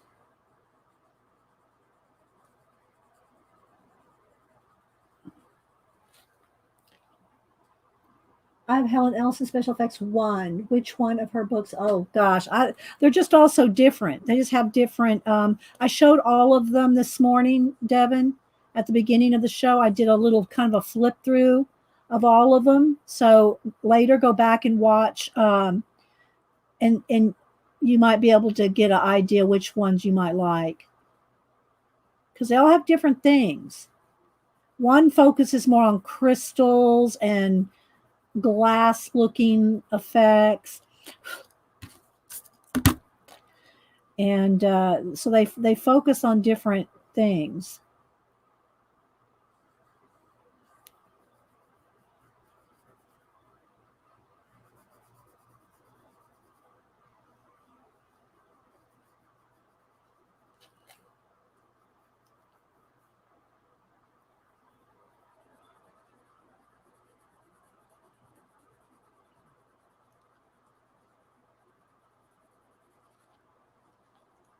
But you have to build it up slow.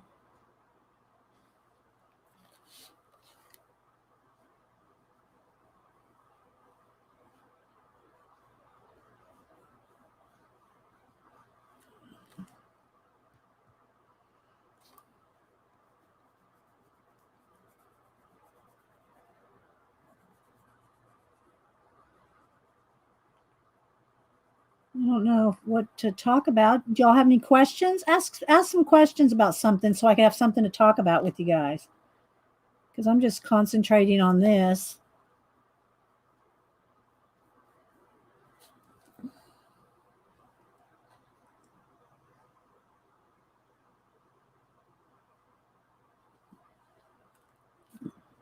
All right.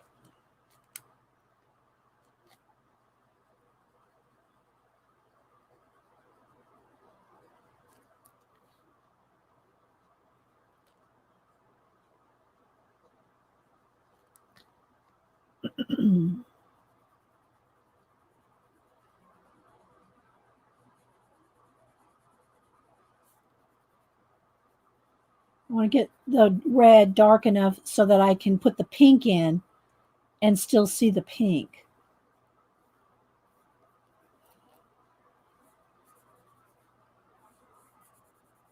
Because right now when I put the pink in, it's hard to distinguish between the red and the pink without having this just a little darker. A question? Did you already talk about what you did this past weekend? What did I do? I watched a couple of videos, live, some of the comic guys streaming live videos, and then I read. I've been reading a book. I've had it for a while, and I've read it off and on. Oh, I should go get it. About Japanese anime.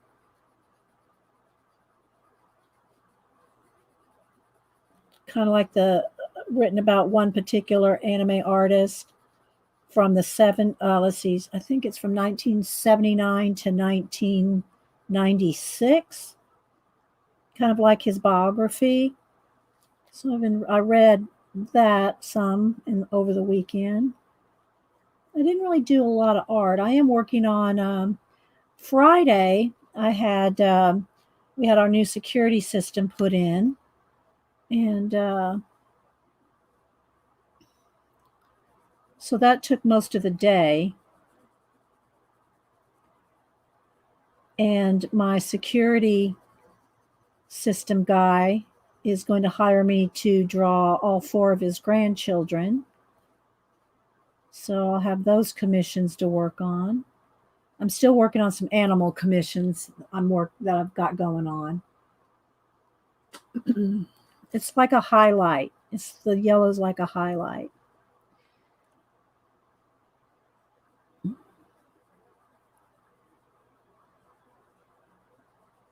More pink down in there.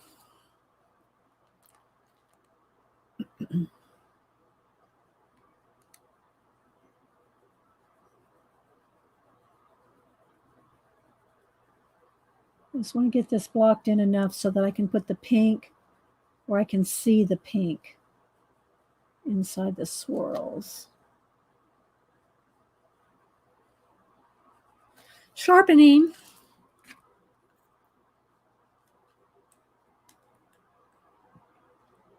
Morning, Melinda. Thanks everybody for being here, lurkers and during the quiet stream today. It's kind of a quiet stream today.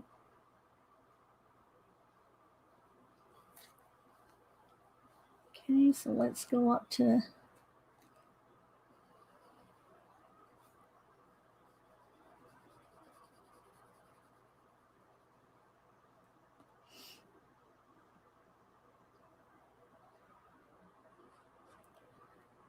this could be a little, this white could be a little wider.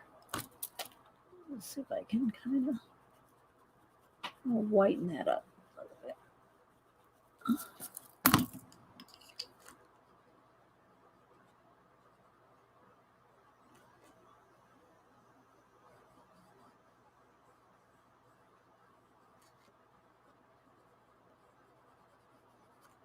Okay, let's go on this side.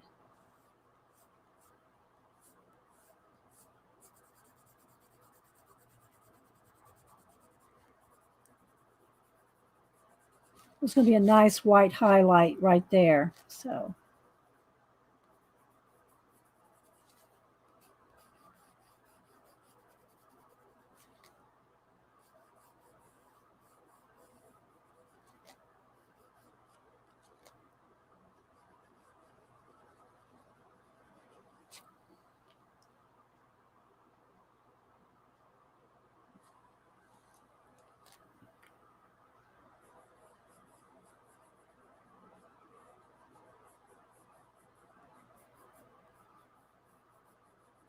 no questions? I mean, as far as like any art questions?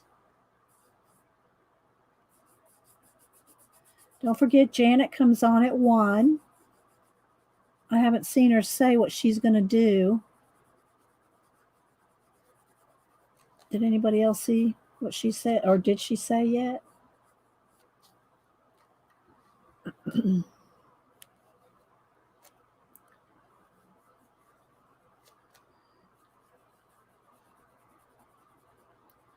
So I'm going to get this red blocked in a little darker, and then we're going to go back to the pink, which is right here. But I do have to get this dark a little darker so we don't lose the pink.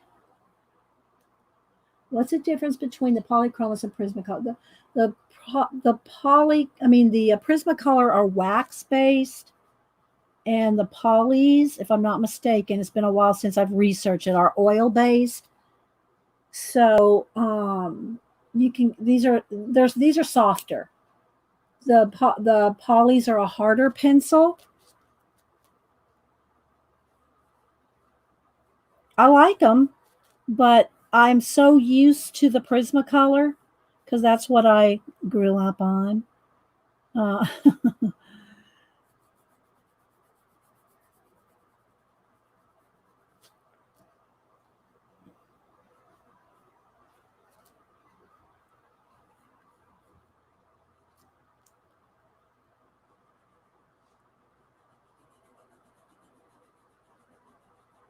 But I have the polys as well.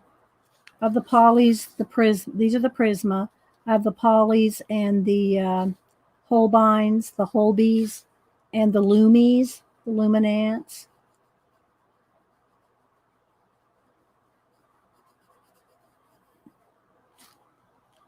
We're getting there, slow but sure. Okay, Janet streams. There she said. Janet Picola put up Janet streams at Monday, 1 p.m. Eastern. Janet M. Young. How long have I been doing art, Prince? If you want to count since I was a kid, I've done art pretty much all my life.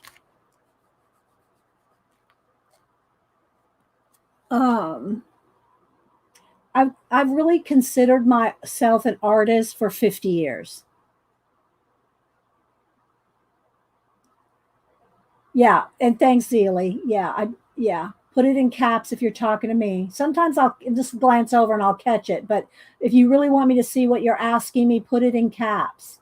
I won't think you're yelling. Yeah, Amanda said oil polys are oil based and use a lot of layer to color. Prisma's wax based, and you can blend with them. That's a good explanation. That's a good explanation. Yeah.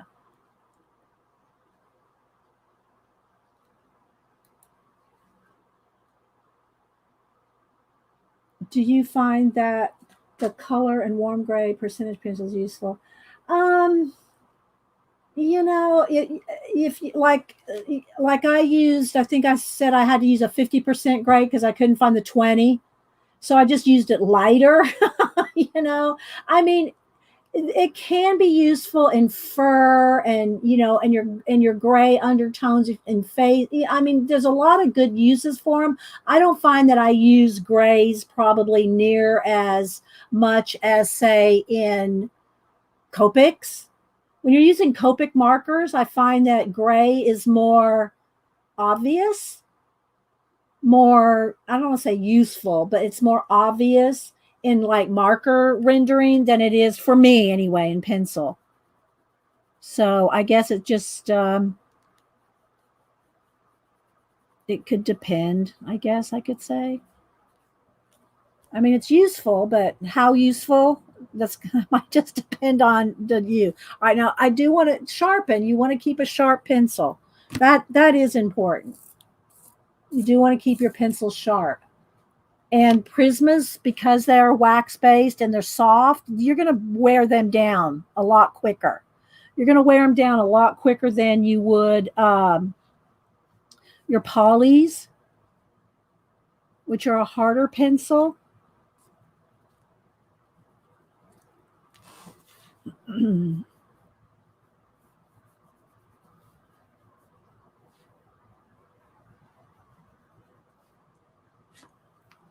Okay, I'm going to need some more pink in there, so I don't want to fill that in.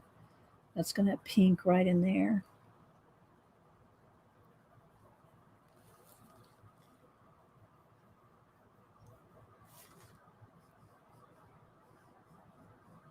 I don't want to lose my shape here.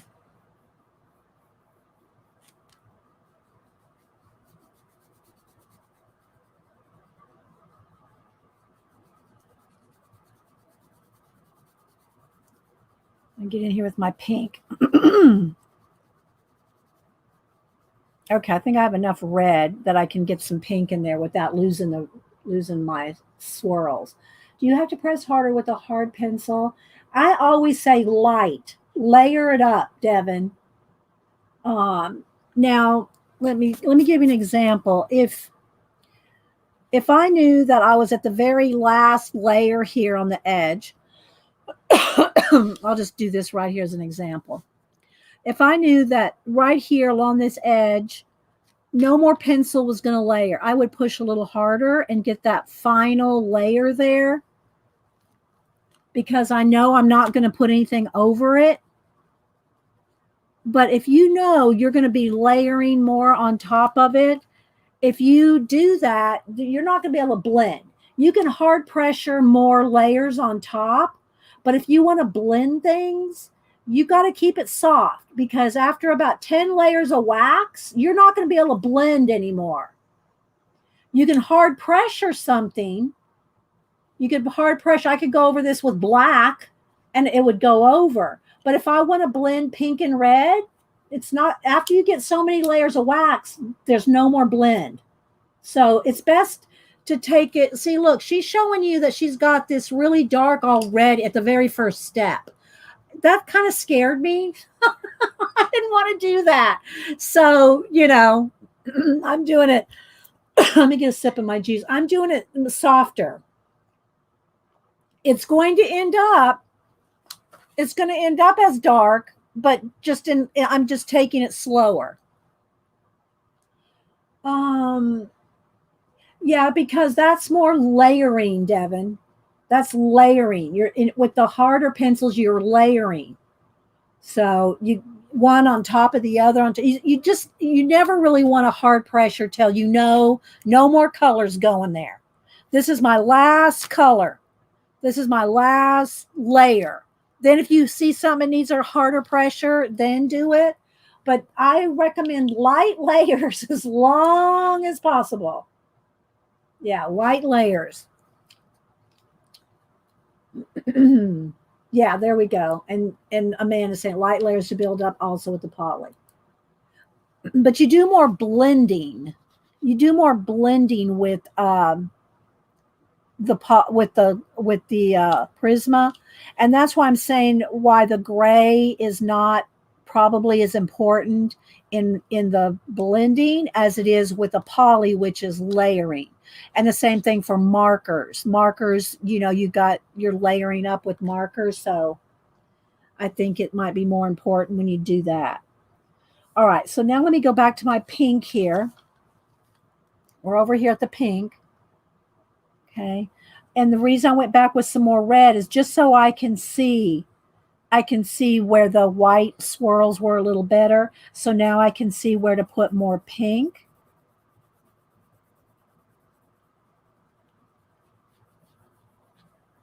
And it's a good practice in my opinion, to get in it, to go like I'm coloring swirls that are going this way. So I want to kind of make my pencil go that way. Same thing, because then when you're doing faces and fur and other objects, that it really matters the way things go. Like if you get used to going this way with a piece of candy, with the way the swirls go with a piece of candy, and kind of follow the swirls. Of course, I would be turning my page, so that my hand didn't have to do all this.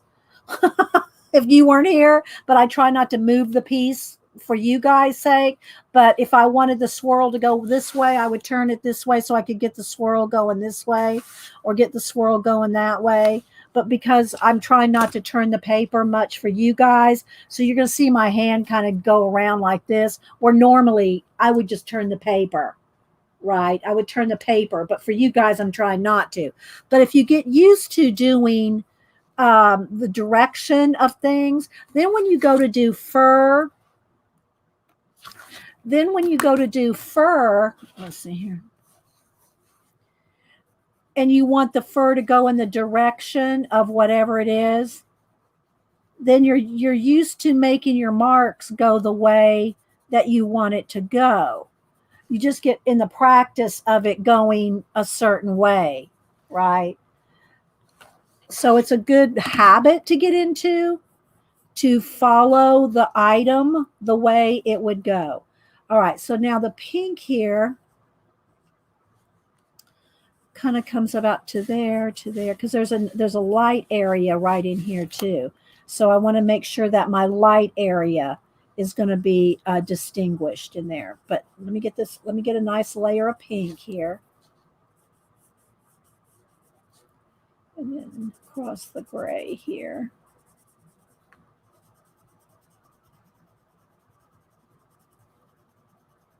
And this is all in pink down in here.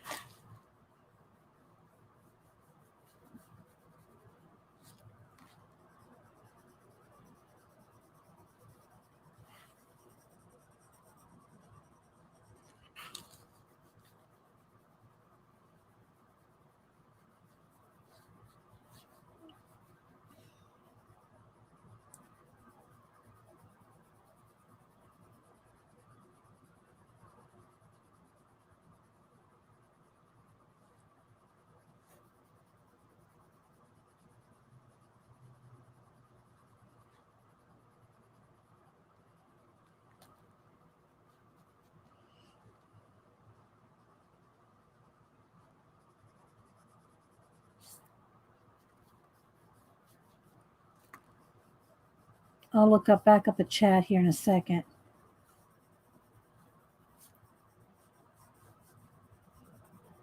Now the pink, it's all kind of looking, it'll all stand out more the darker the layers get.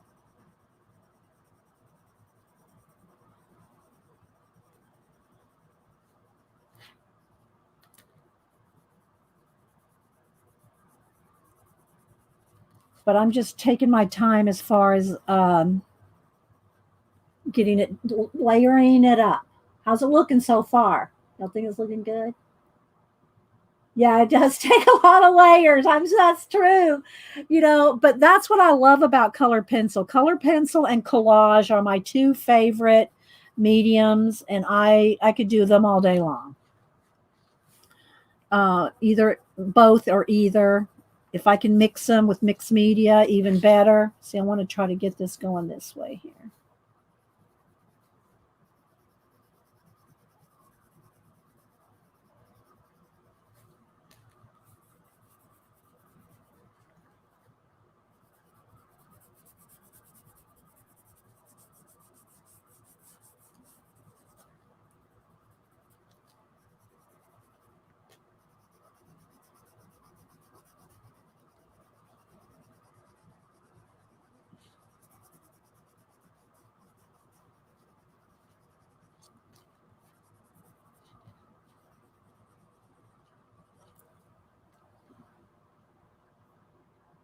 Thank you, Devin.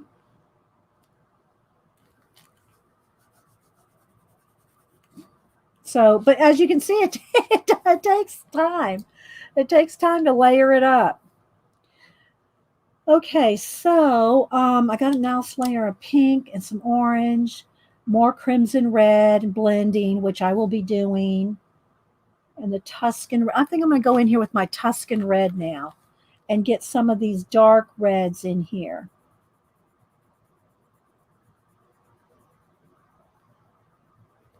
And again, it's just another layer.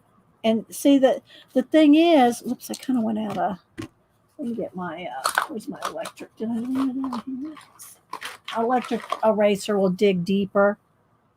Let's make sure there's some erasing stuff in there. An electric eraser, because I've got a mark right there that probably won't be able to erase with just a what do you call it, regular eraser. So I'm going to use my electric eraser, which is what I use with pan pastels, which I love my pan pastels too, by the way.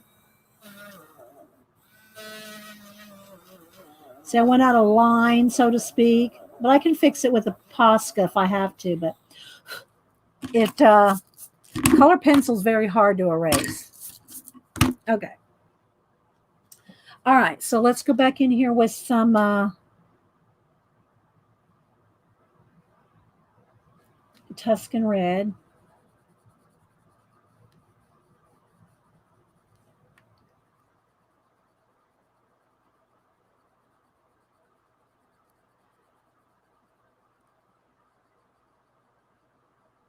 But you just want to keep lightly layering it up. And you can see how it's starting to shape up.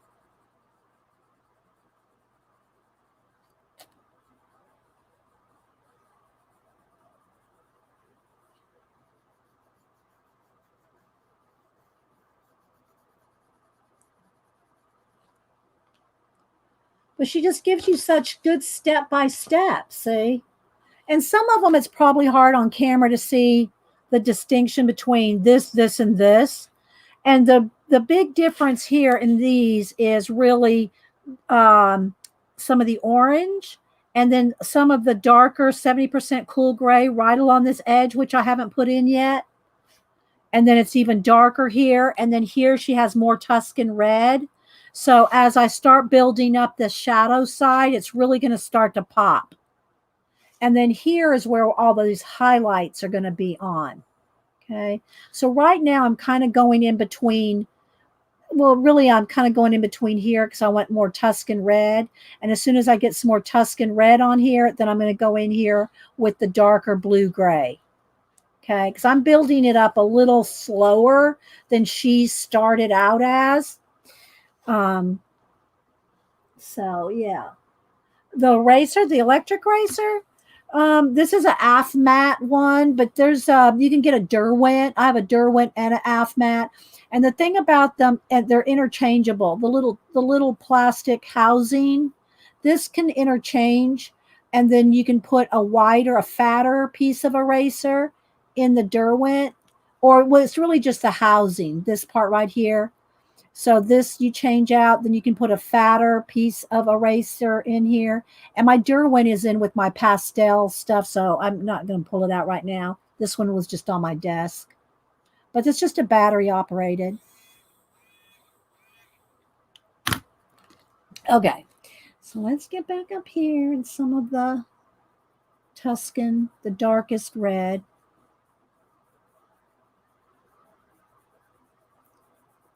And see what I'll go back and blend with the crimson red. I'll go back and blend this Tuscan red in with the crimson and the Tuscan. We'll blend those together here in a little bit. I'm just getting some put down here.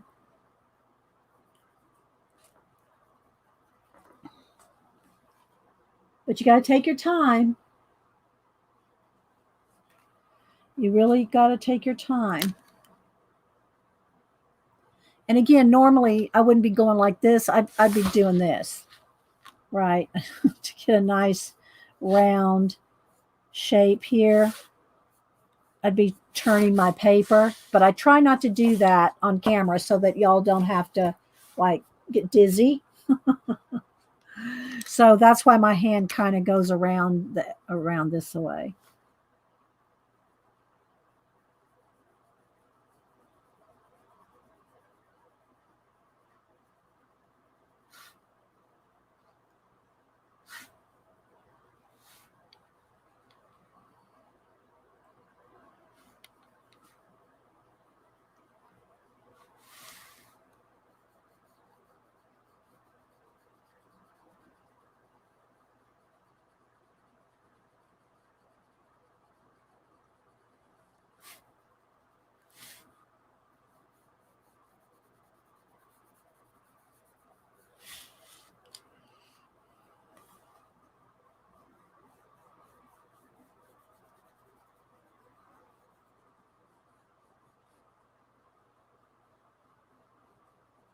But you can see we've been working here for a couple hours, well, minus maybe 15 minutes. Yes, it's an AFMAT. Yes, Picola, AFMAT. That's the brand name. But you can get a Derwent as well.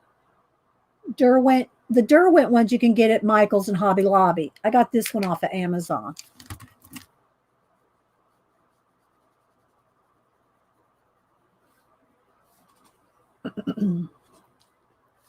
Okay, now I'm going to go back to my pink. This is going to be a nice bright pink right in here.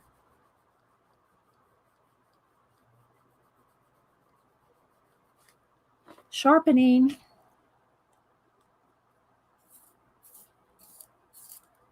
All right, now I'm going to go and get my darker gray, my what number is it? 70% cool gray to do some of the shadows on this side.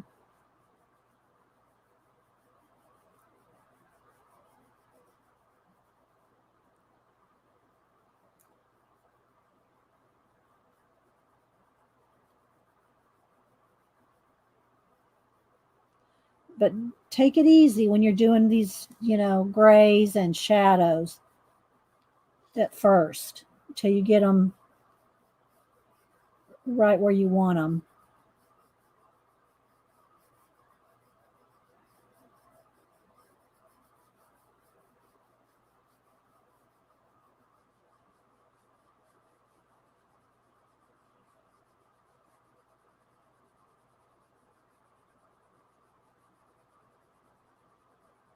Because once you dig into the paper is mashed.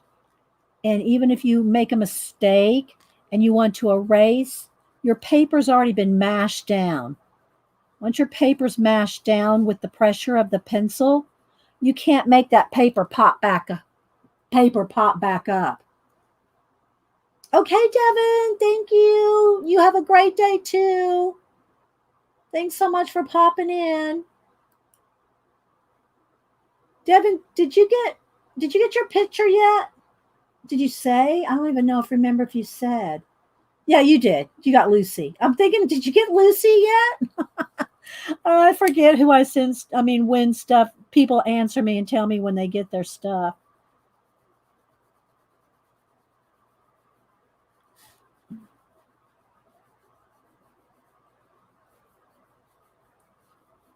So I'm just really taking my time here on this gray edge.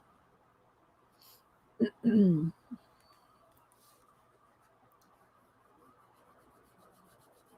going right over the red here to make this shadow here.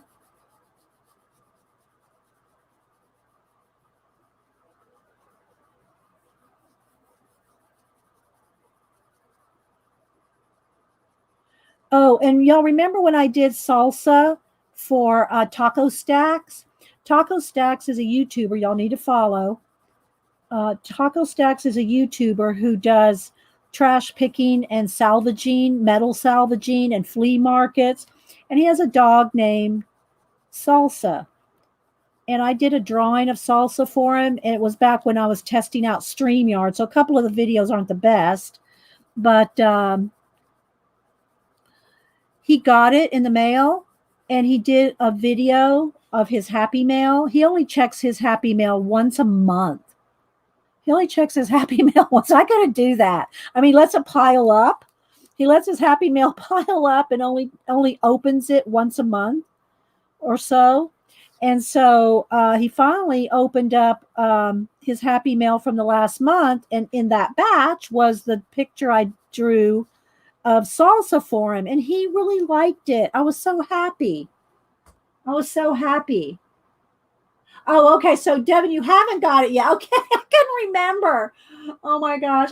Yeah, because it's coming to Canada, so I always worry on Canada. But I did send it as a package, Devin, instead of an envelope because I put cardboard in it. My postal lady goes, "Are you sure you want to send this as a package?"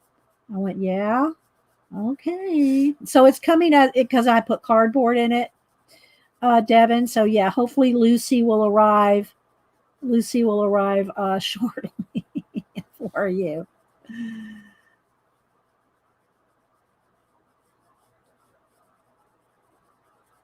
So anyway, yeah, Taco Stacks got his picture of salsa. But y'all need to follow him. He's awesome. He's got like 200 something thousand followers. Everybody loves to watch him. He's such a hard worker too. Oh my gosh, that kid.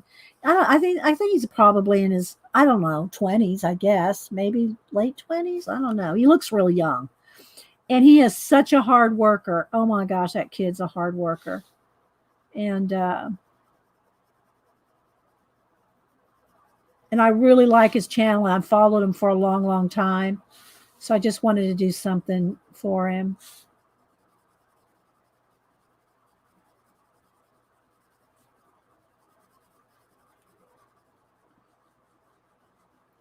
So again, guys, light layers, just keep building it up.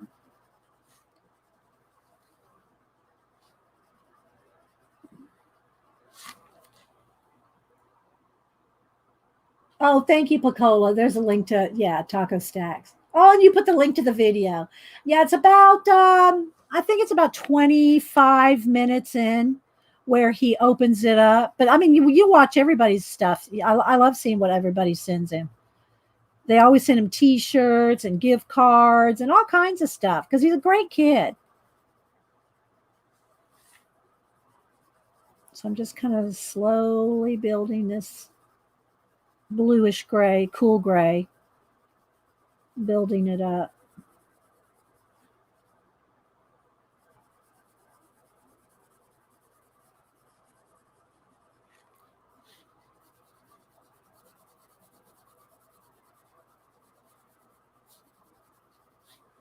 Okay. That's pretty good for a start there. Let's see, do I need a little bit up here? I think just a little bit more.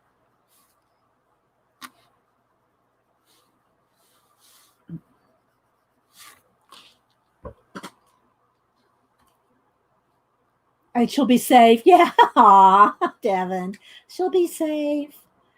Yeah, it could take a month, Gail. It could take a month to get there for sure. Gail's saying it could take a month to get Devin's drawing to her.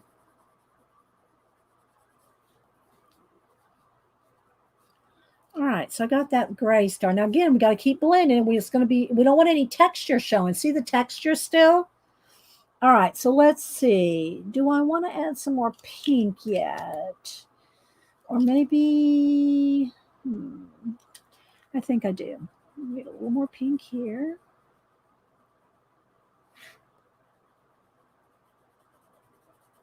And I'm going to go back to the red.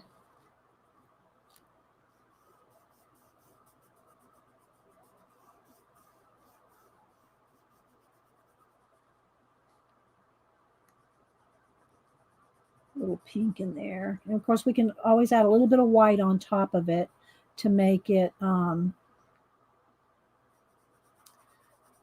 pink stand out just a little. But I got to get some more red in here in just a minute.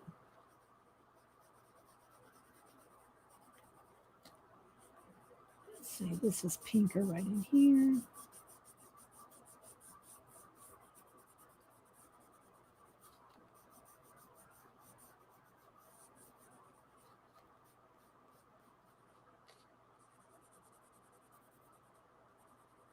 It needs a little bit whiter right in there. I think I got that a little too, so I can lighten some of it up. Won't erase completely, but of course I can always go in there with Posca. A little too much pink there.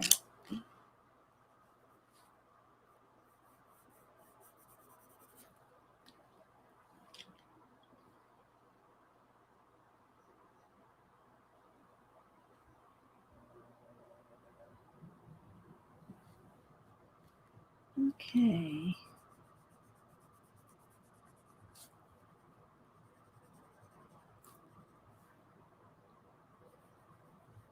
There'll be more red in there.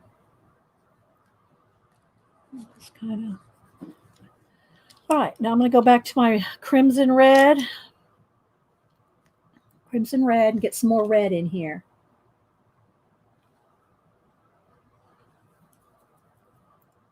All right.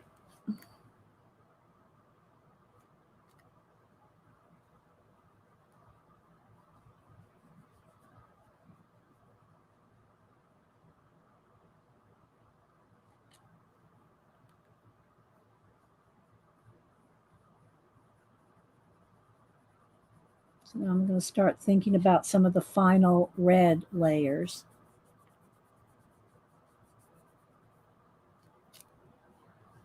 I'll put a little pop of white right in there with the Posca. Kind of separate those two right in there.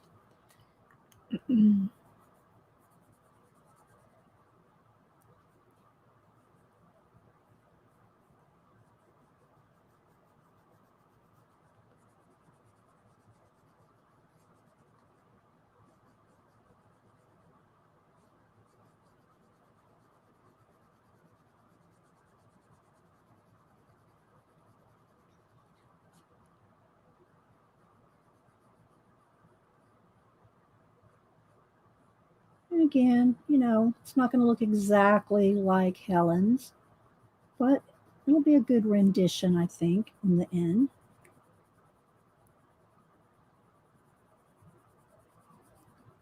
So work my way around the edges here.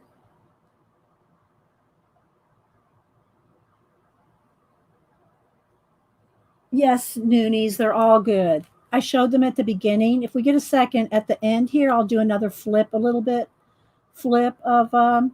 them again, if we have time. But I did flip through all 4 of them at the beginning. So just so you know, if you want to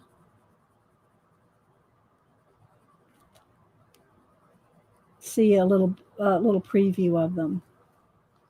See how we're working it now? We're getting it darker and darker.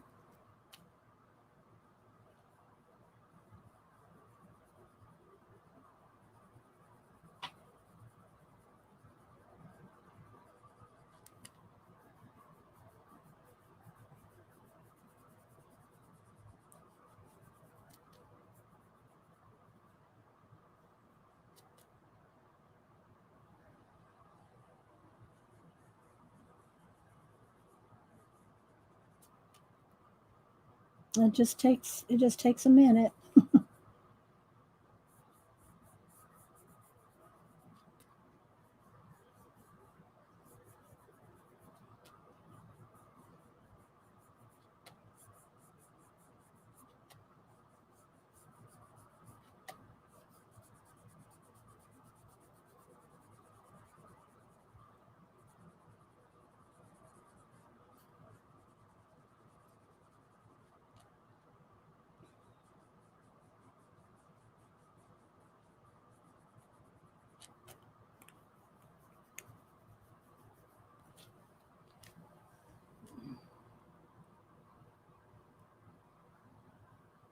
Oh, hello, Barb's Chicken Pot Pie Society. Oh my gosh, what a cute name.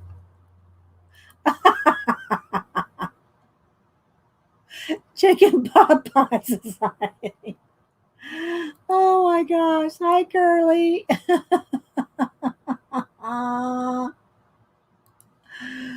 Oh, that's cute. Okay, we're getting there, guys. We're getting there. We're getting there.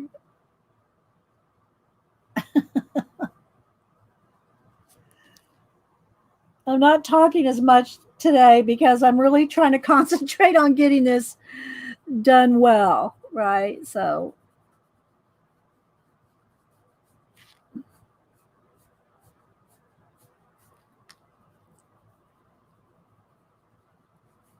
I'm kind of going around the edges now, just kind of seeing where some of the areas need to be really darkened and just building it up, slowly building it up.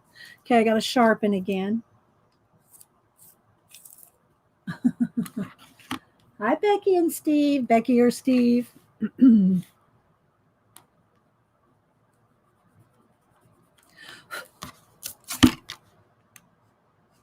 a nice sharp edge there.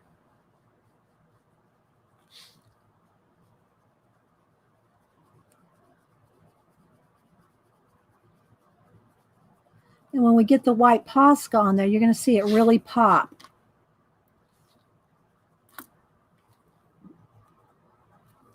I've got to kind of twist this way.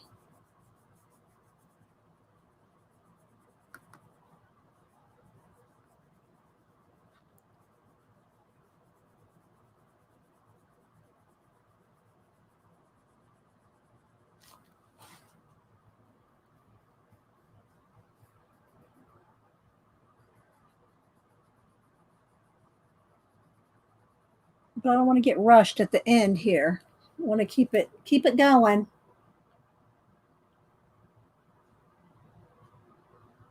Oh, thanks, Curly. Glad you like it.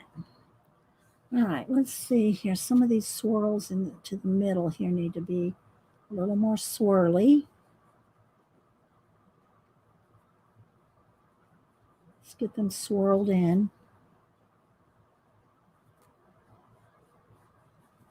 All right, now I'm going to take my yellow and I'm going to start just making sure that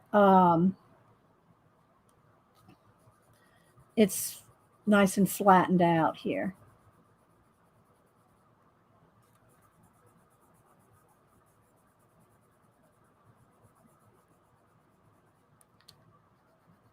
And the same thing with the orange.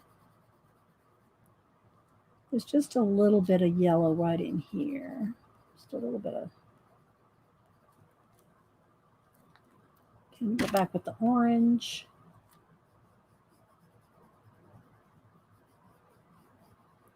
It's just an extra little bit of highlight, the yellow and the orange.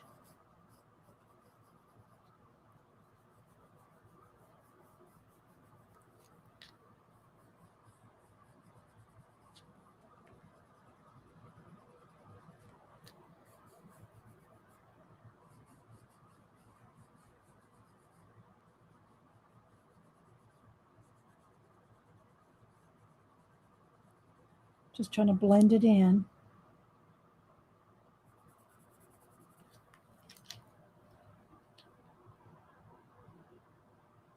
And then let's see, let's go back with the pink.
I'm going to get those highlights in here in a minute.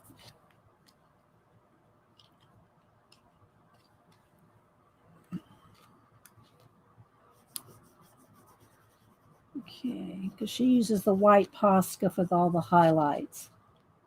I would probably put a little bit of white pencil. I don't even think she used white pencil.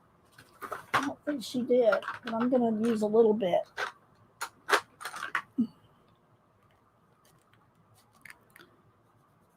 To soften the pink.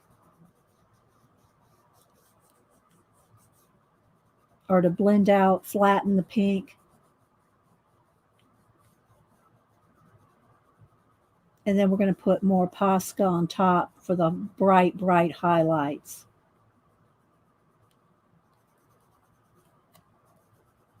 But I just want to smooth out some of this pink.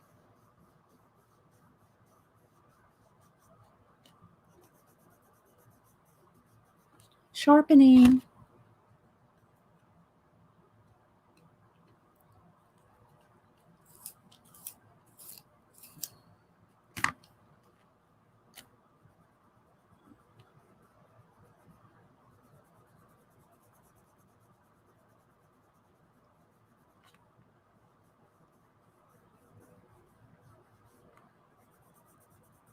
So what is anybody else doing today? Are y'all working on anything in your own art and crafts, or what are y'all doing today? Anything? Okay, I see this looks a little, it almost needs to be just a little here. This needs to be a little more, a little rounder right there. It's just, I think I got it a little flat. Let's round that off just a little over on that side.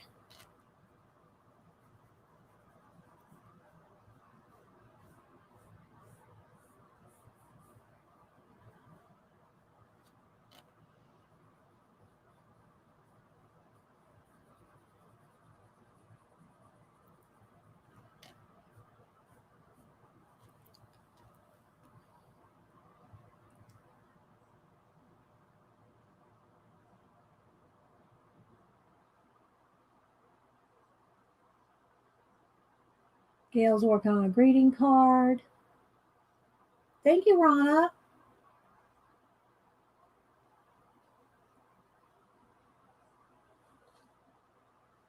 All right.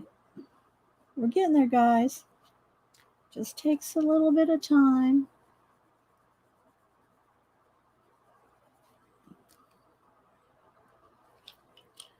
All right. This needs to be blended out here. Well, let's just go back up here. I'll work back up here again.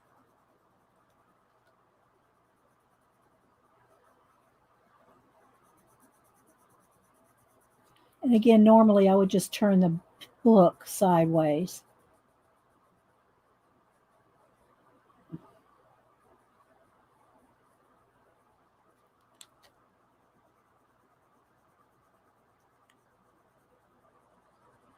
Now be careful when you do something like this. See, I'm going over the top of red. See how it's picking up the red? Now, if I go right over here to the white, it's going to drop that pigment over here and you're going to get a smush. So I always come over to my side table here. On my side table, I have a piece of paper that I can clean my pencils off on.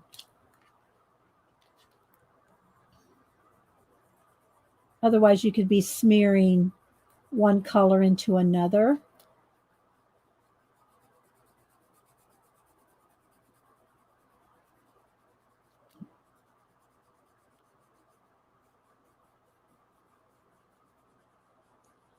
But I'm just blending everything, all those pinks together with the white pencil.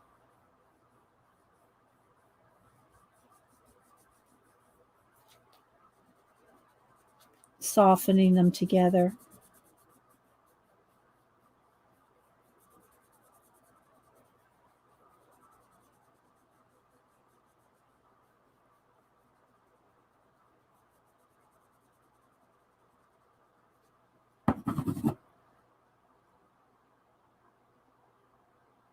Oh, you've been using gel pens, Carla?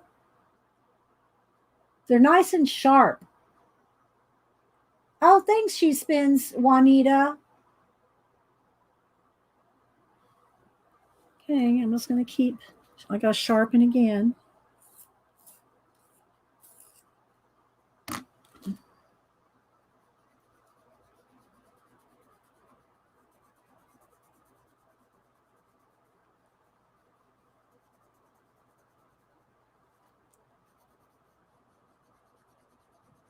I'm just softening some of these pinks in the gray.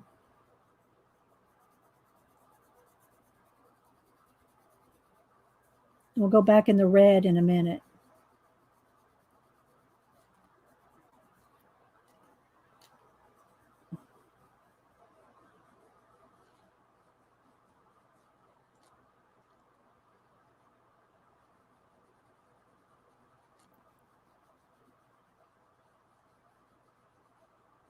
Did Janet ever say what she was doing today?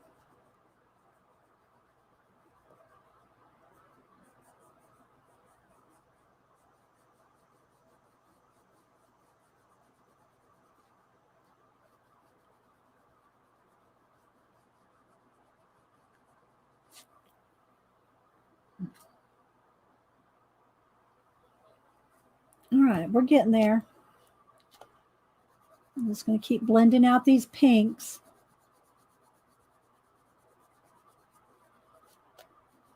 Just softly blending. Soft kitty. My kitties haven't been in here today. Speaking of the kitties, they haven't been in here this morning.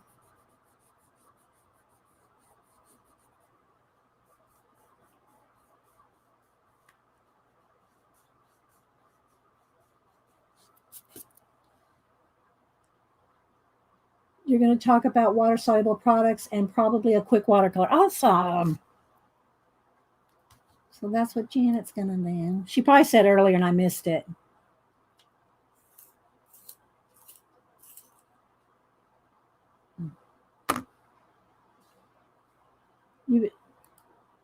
Whoops, missed it. Where is it? Maybe talk about water-soluble products and probably a quick, okay. No, I missed something there. I was going to click on, but. Yes, Gail. The one cat forgave the other one. It just took a couple days, like Picola said, when came back from the vet and was like, where you been?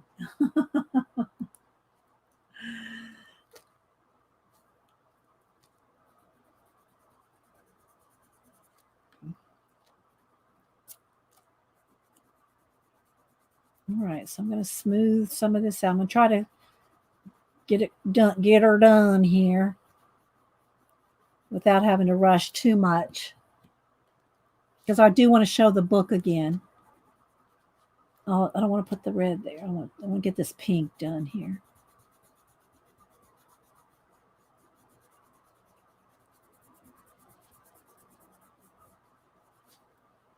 Scraping off cleaning off the pencil. But, you know, and I know not everybody enjoys all these layers and the time it takes to do a color pencil drawing.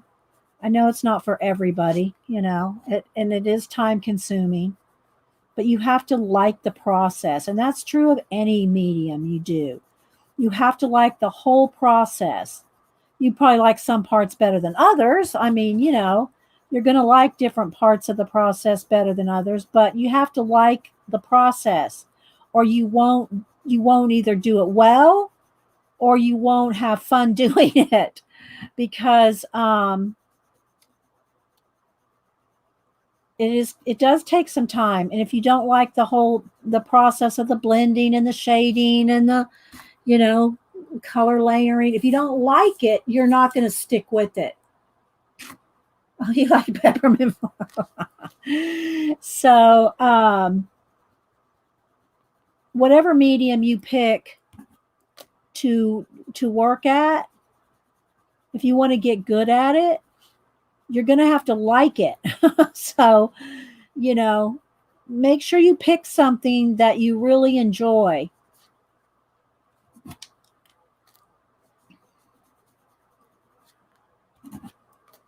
And every time I'm going over here to the side, I'm scraping off so that when I get in here in a light area, I'm not picking up color and dragging it into the wrong area. So I'm cleaning off my pencil.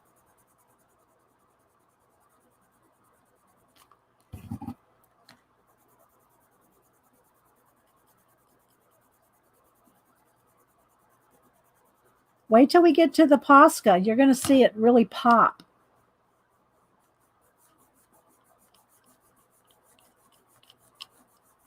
Then again, normally I would be turning this book rather than twisting my hand sideways.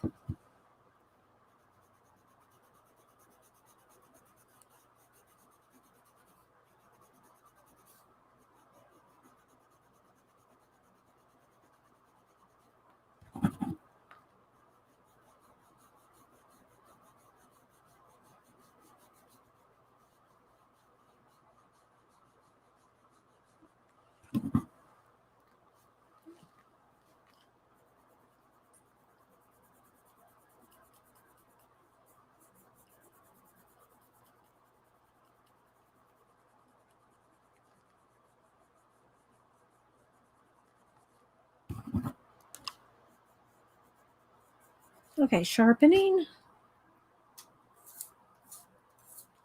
You're drooling for the candy. Oh.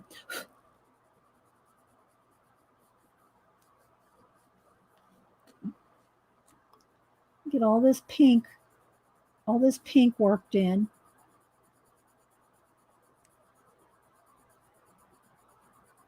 But again, when you're working on, do this. I mean, turn it sideways and get in there. If you need it, you know, you don't have to keep your paper just straight up and down like I'm doing for the stream.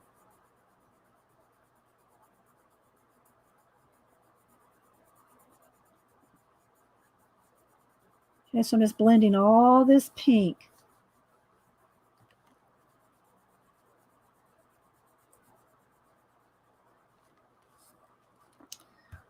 Okay.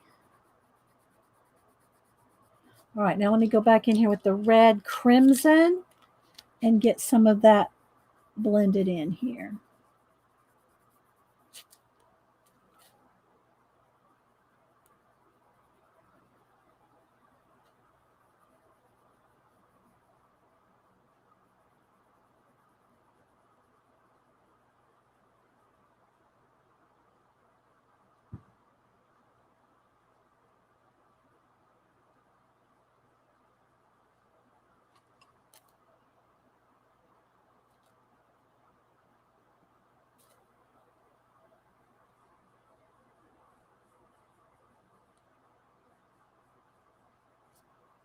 Kind of looking at each swirl one by one.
We're getting there.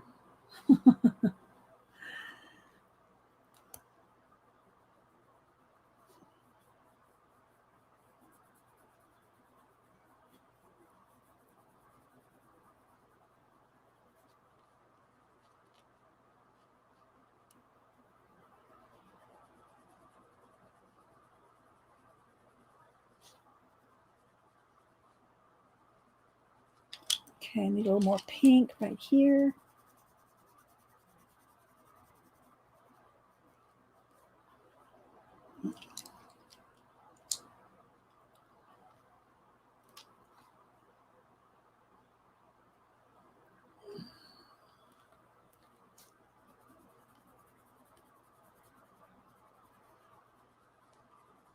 We'll get some nice bright highlights in here in a minute.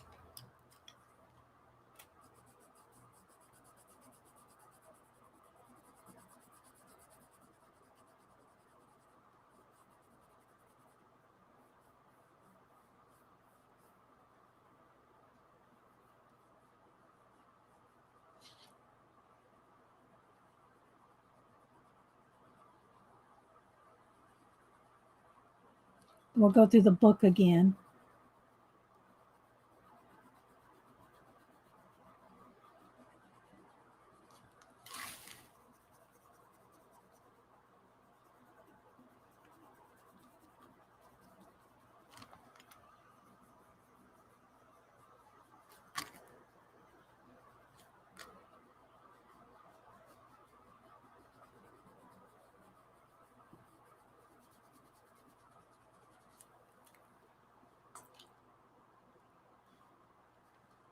All right, let's see. Let's get a little more pink right up in here.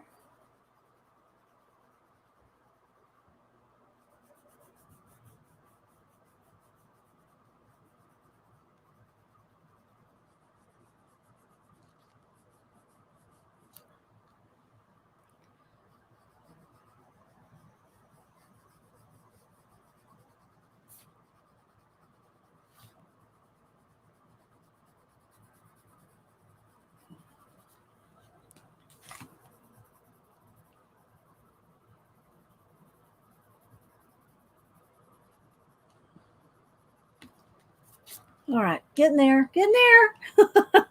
Back to the white. Let's blend this in. I was trying to have this done by 11, but it's 5 after. We're getting there though. Smooth some of this out. Blend some of this in.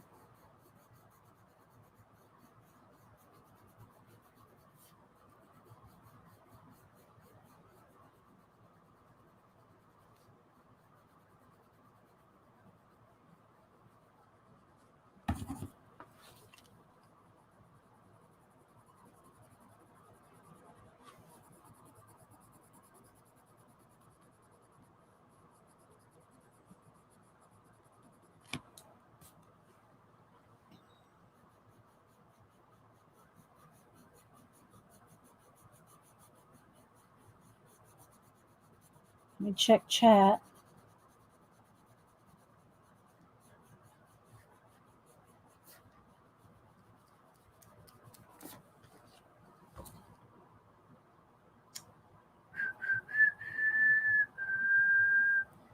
Okay, it's a little wobbly on this side right here. I can see it's a little wobbly. I don't know if I can fix it. It's a little, needs to be a little more rounded right in there. Go in here with my Tuscan red. Oops.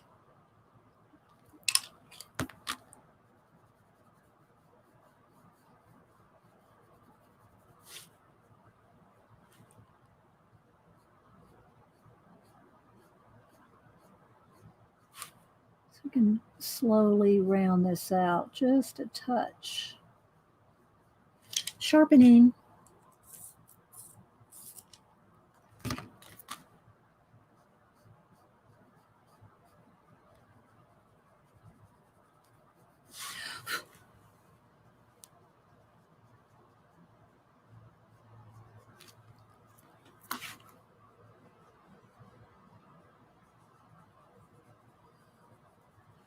Okay, I'm going to get my Posca in here.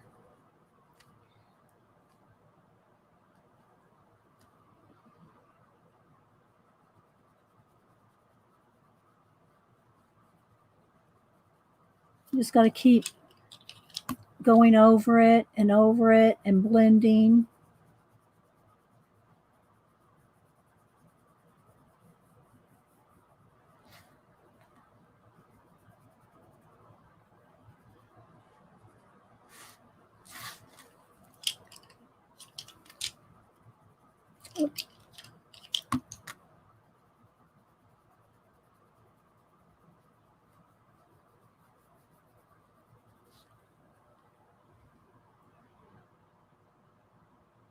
Thank you, Carla.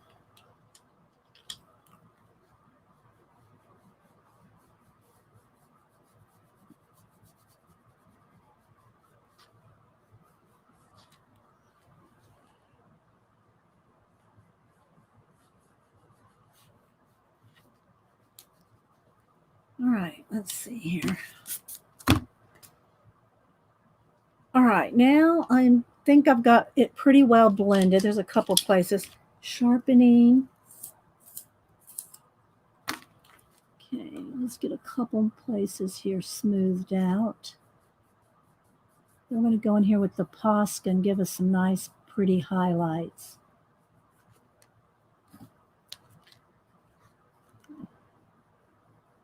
And pick out maybe a couple areas that I might have got a little too dark.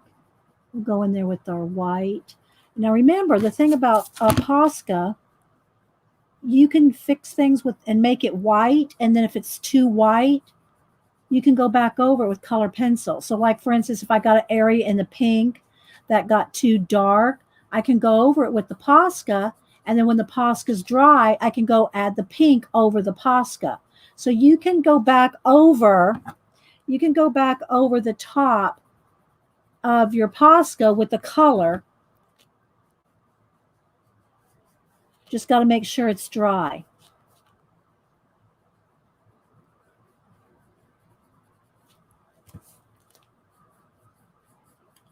I'm just kind of seeing a couple areas I want to smooth out. All right, now go back in here one more time with my red and get any little edges of the swirls nice and sharp that I need to.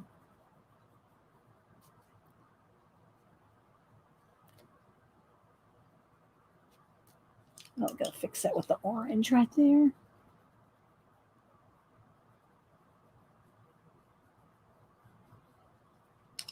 Okay.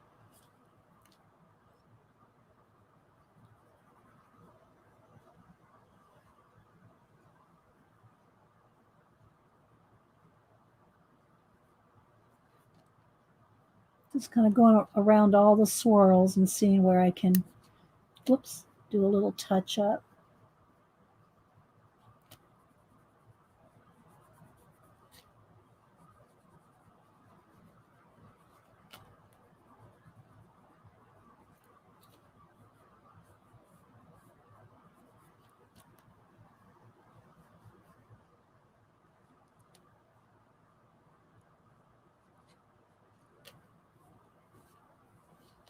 And if y'all missed my last Wednesday's show where I did the nature drawing and talking about the nature book, the video, there was some issues with the video. It took a little, like a day to go get up. So if y'all didn't get to watch the video with the nature journaling one, make sure and go back and watch that, or at least go scrub through it, see if there's some areas that you'd like to learn about, because it had some good good information on it from the book that I showed. Okay, hang on, guys. Let's see here. A little bit darker right in here.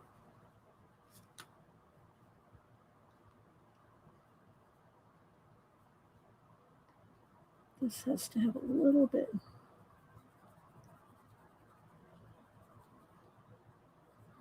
Let's blend that in. Blend that right there.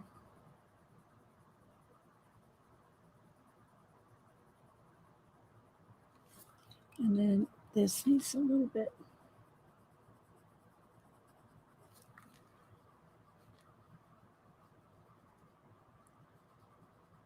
So if you didn't get to watch it,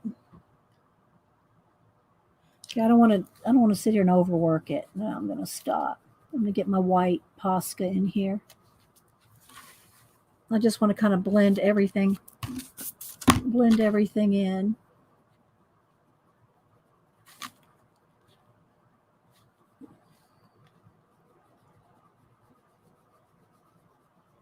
Okay. Oh, good, Kathy. Oh my gosh. Are you going to draw?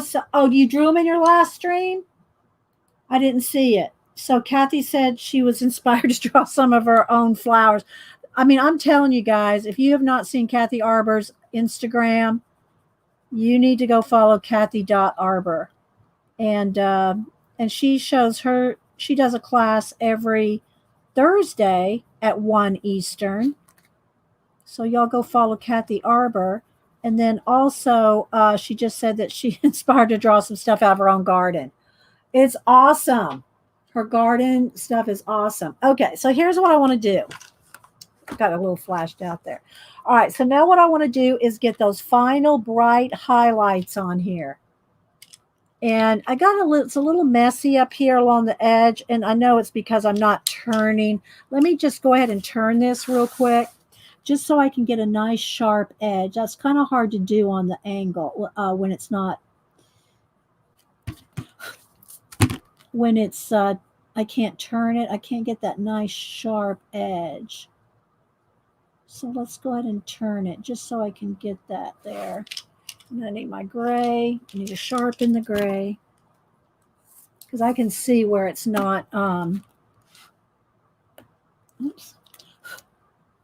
round enough. And now I got to blend that.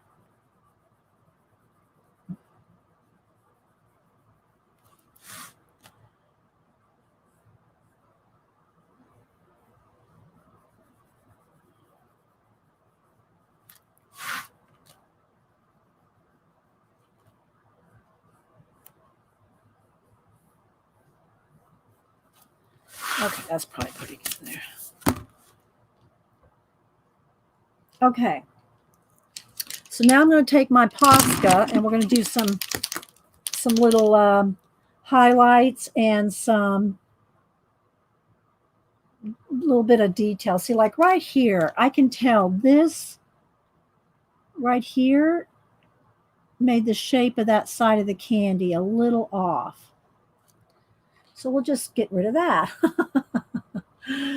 And any place where I can see it's just a little bit not swirly or neat enough, I'm just going to go in there and touch it. I'm just going to go in there and just kind of get a little bit of detail extra in there with my Posca, barely touching it. Now, what you want to do, if you get it too, if you want to just tap it a little bit, you can kind of blend it out a little bit if you just touch it. So I'm just going to get in here and fine tune some of my swirls. And this is also good if you've messed up anywhere. You can get in there and fix it with your Posca. So like right here where I went off the edge there, I'm just going to kind of fix that a little. And I'm just going to first, before I do the highlights, I'm just going to get in here and kind of sharpen a couple of my swirls a little bit.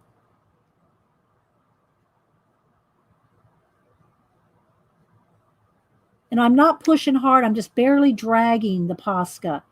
Just barely dragging along. Just to kind of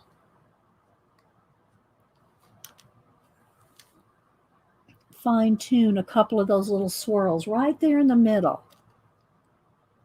Not too much, just a little. Just a little bit like that. And you might not be able to notice it, but I can see it. Okay, maybe right in here, just a little bit. And again, I'm trying not to turn the page, turn the book.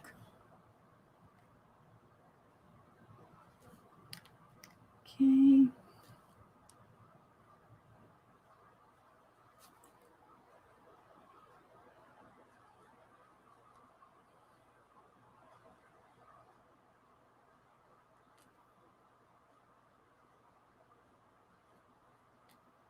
Hang on, guys. We're going to do those bright highlights in just a minute.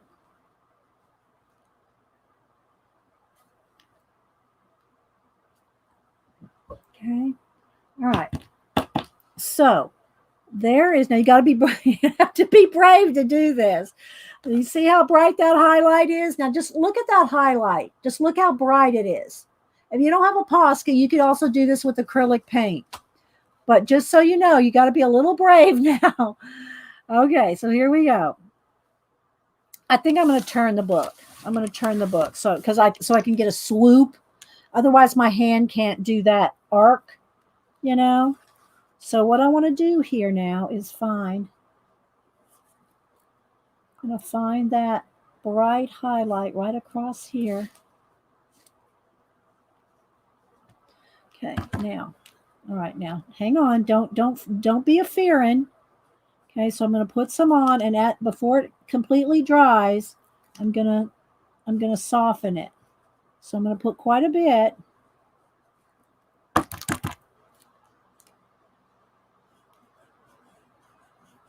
Put this nice, and I'm just going to kind of soften. You can always add more.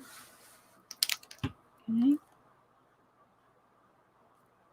I'm over here tapping it out, trying to get it to pump it out a little.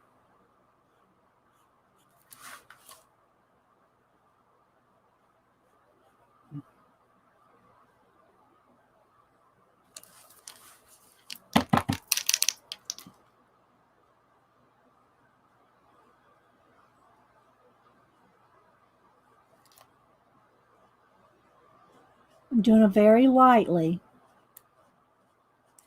Okay, so you can always add more. Okay, you can always go back and add more.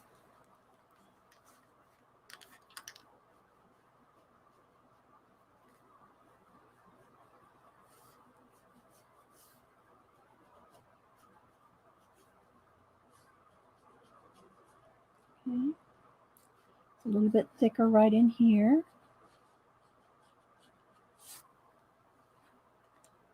I've got one right up here on the other side of this gray.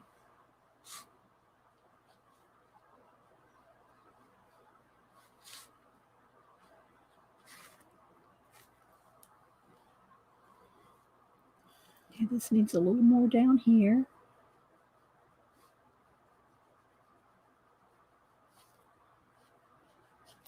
You got to keep it in the shape, you know, otherwise it's going to look like your candy's got a bite out of it or something. Okay. And then there's a little bit right in here, which I'm just going to smear right in there.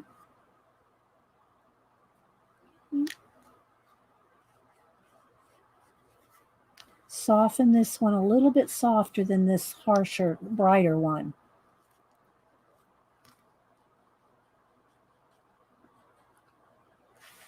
Same thing for right in here. There's a little bit of a light right in there. Just very subtle. Got to keep it subtle. Just kind of smear it there. Just to kind of give it that little bit of a glow. That little bit of a shine. So what do y'all think? What do you think, Gail?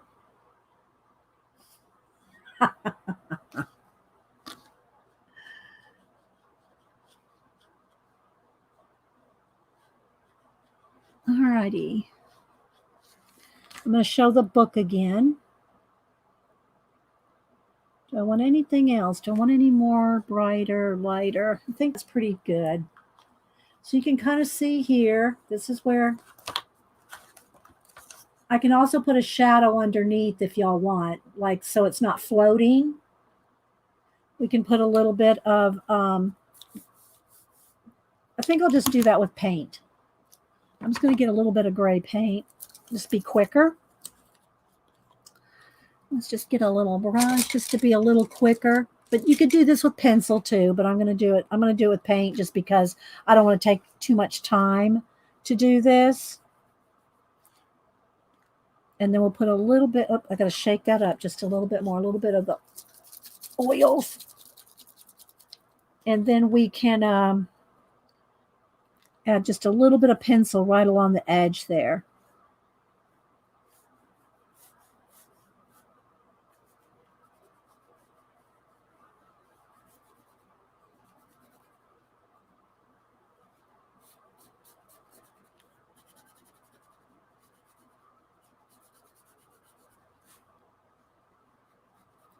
go over the pencil with a little bit of pencil. Just want to get a little bit of dry brush in here. And then we'll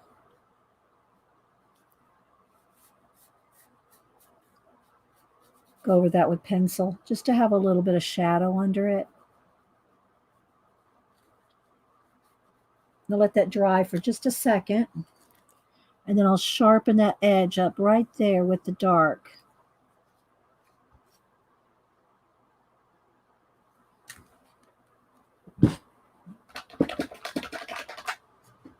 Okay, let me hit that with the heat gun.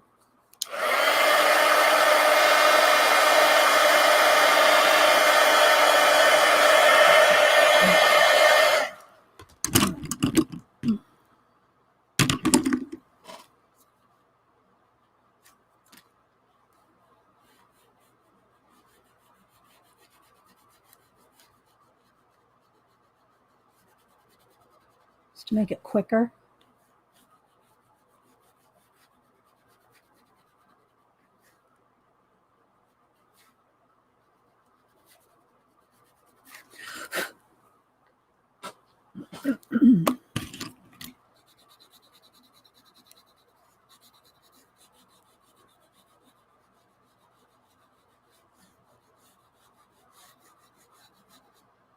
Okay, so there we go. Let me get a pen.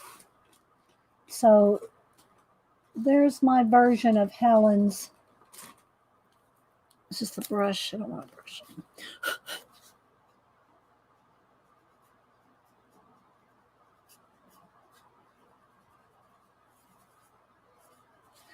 Okay,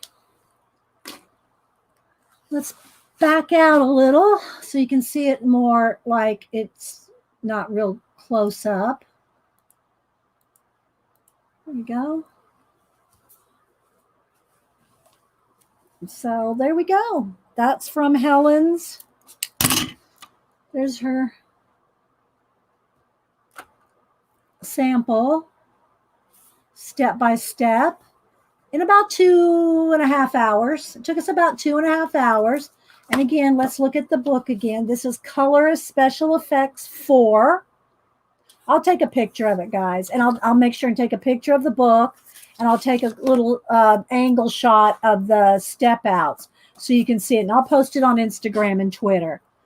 And hopefully Helen will like it, you know, for 2.5 hours. And I will put that it took 2.5 hours. Because I want people to know if you don't just whip these things out in 5 minutes, you know what I mean? So let me go ahead and show you real quick her book again. I'm going to flip through the pages here just so you can see. And again, this is book 4. So if you want to see 1, 2, and 3, I did a little bit of a flip through. Let's see. Let's get that light off of there. Hang on. Let's get that. Wait a minute. Let me move that light. There we go. So I did do a flip through of them. Again, that's the one we did right there. Let's do it this way. I think it'll be easier just to kind of see. Oops. I want to do the toast. I think next time I work in this book, I'm going to do the toast. Oh, I'm so glad you found your way over here. Chicken Pot Pie Society. Oh my gosh, I love that, Barb. Barb, Chicken Pot Pie Society. See, look, she gives you line art if you want to make a copy of it and work. I would not recommend working on the book paper. I would make a copy of it so you have good, you know, whatever kind of paper you want to work on.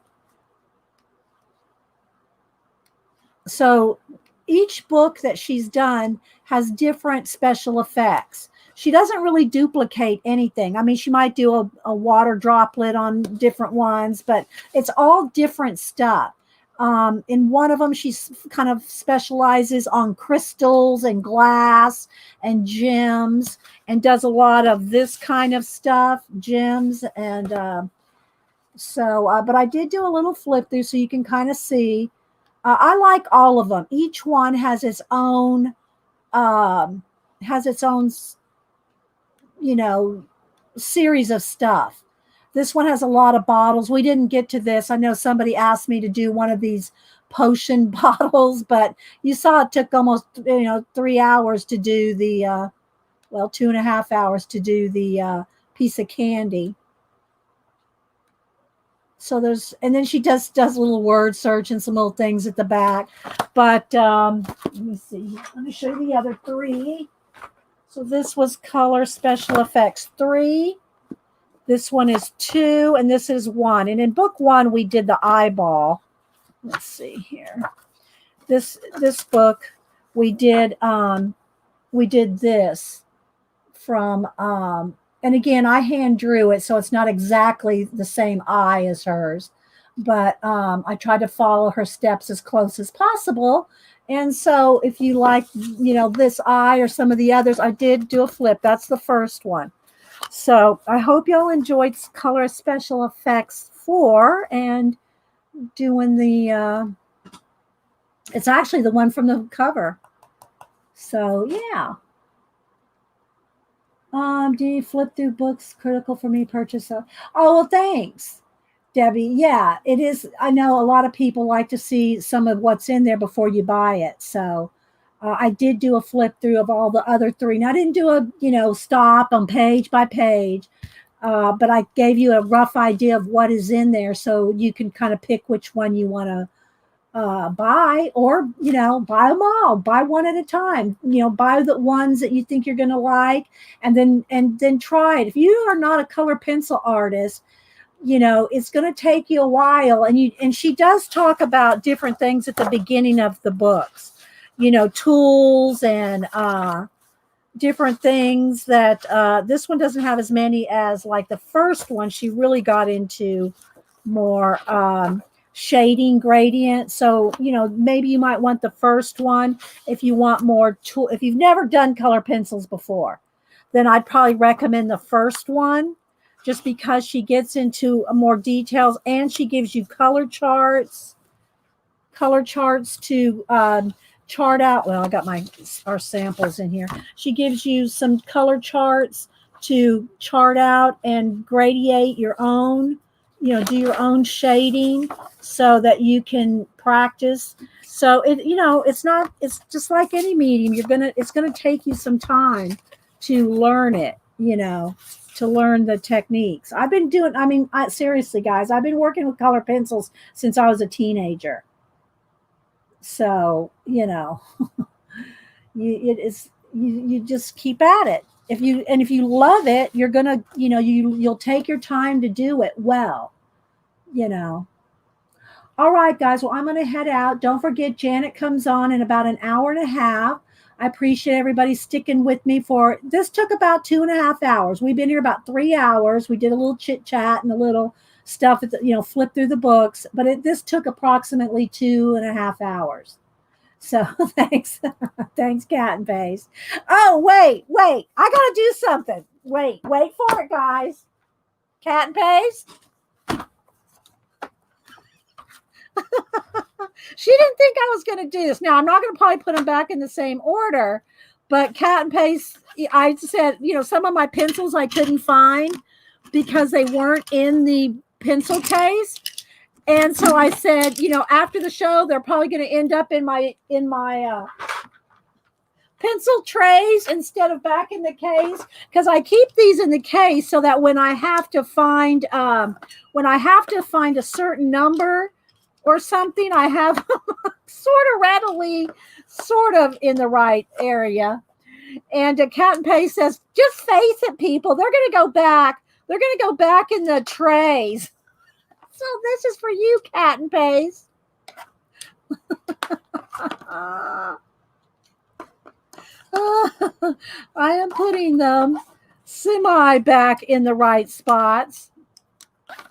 But they're back in the, I don't have a space for this one. Shove it in there with that gray. Now let's move the gray.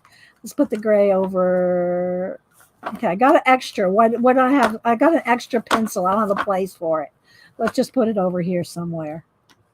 I don't have a place for the gray. Okay, I'm taking out a black and putting in a gray. There we go. Cut and paste, that's for you.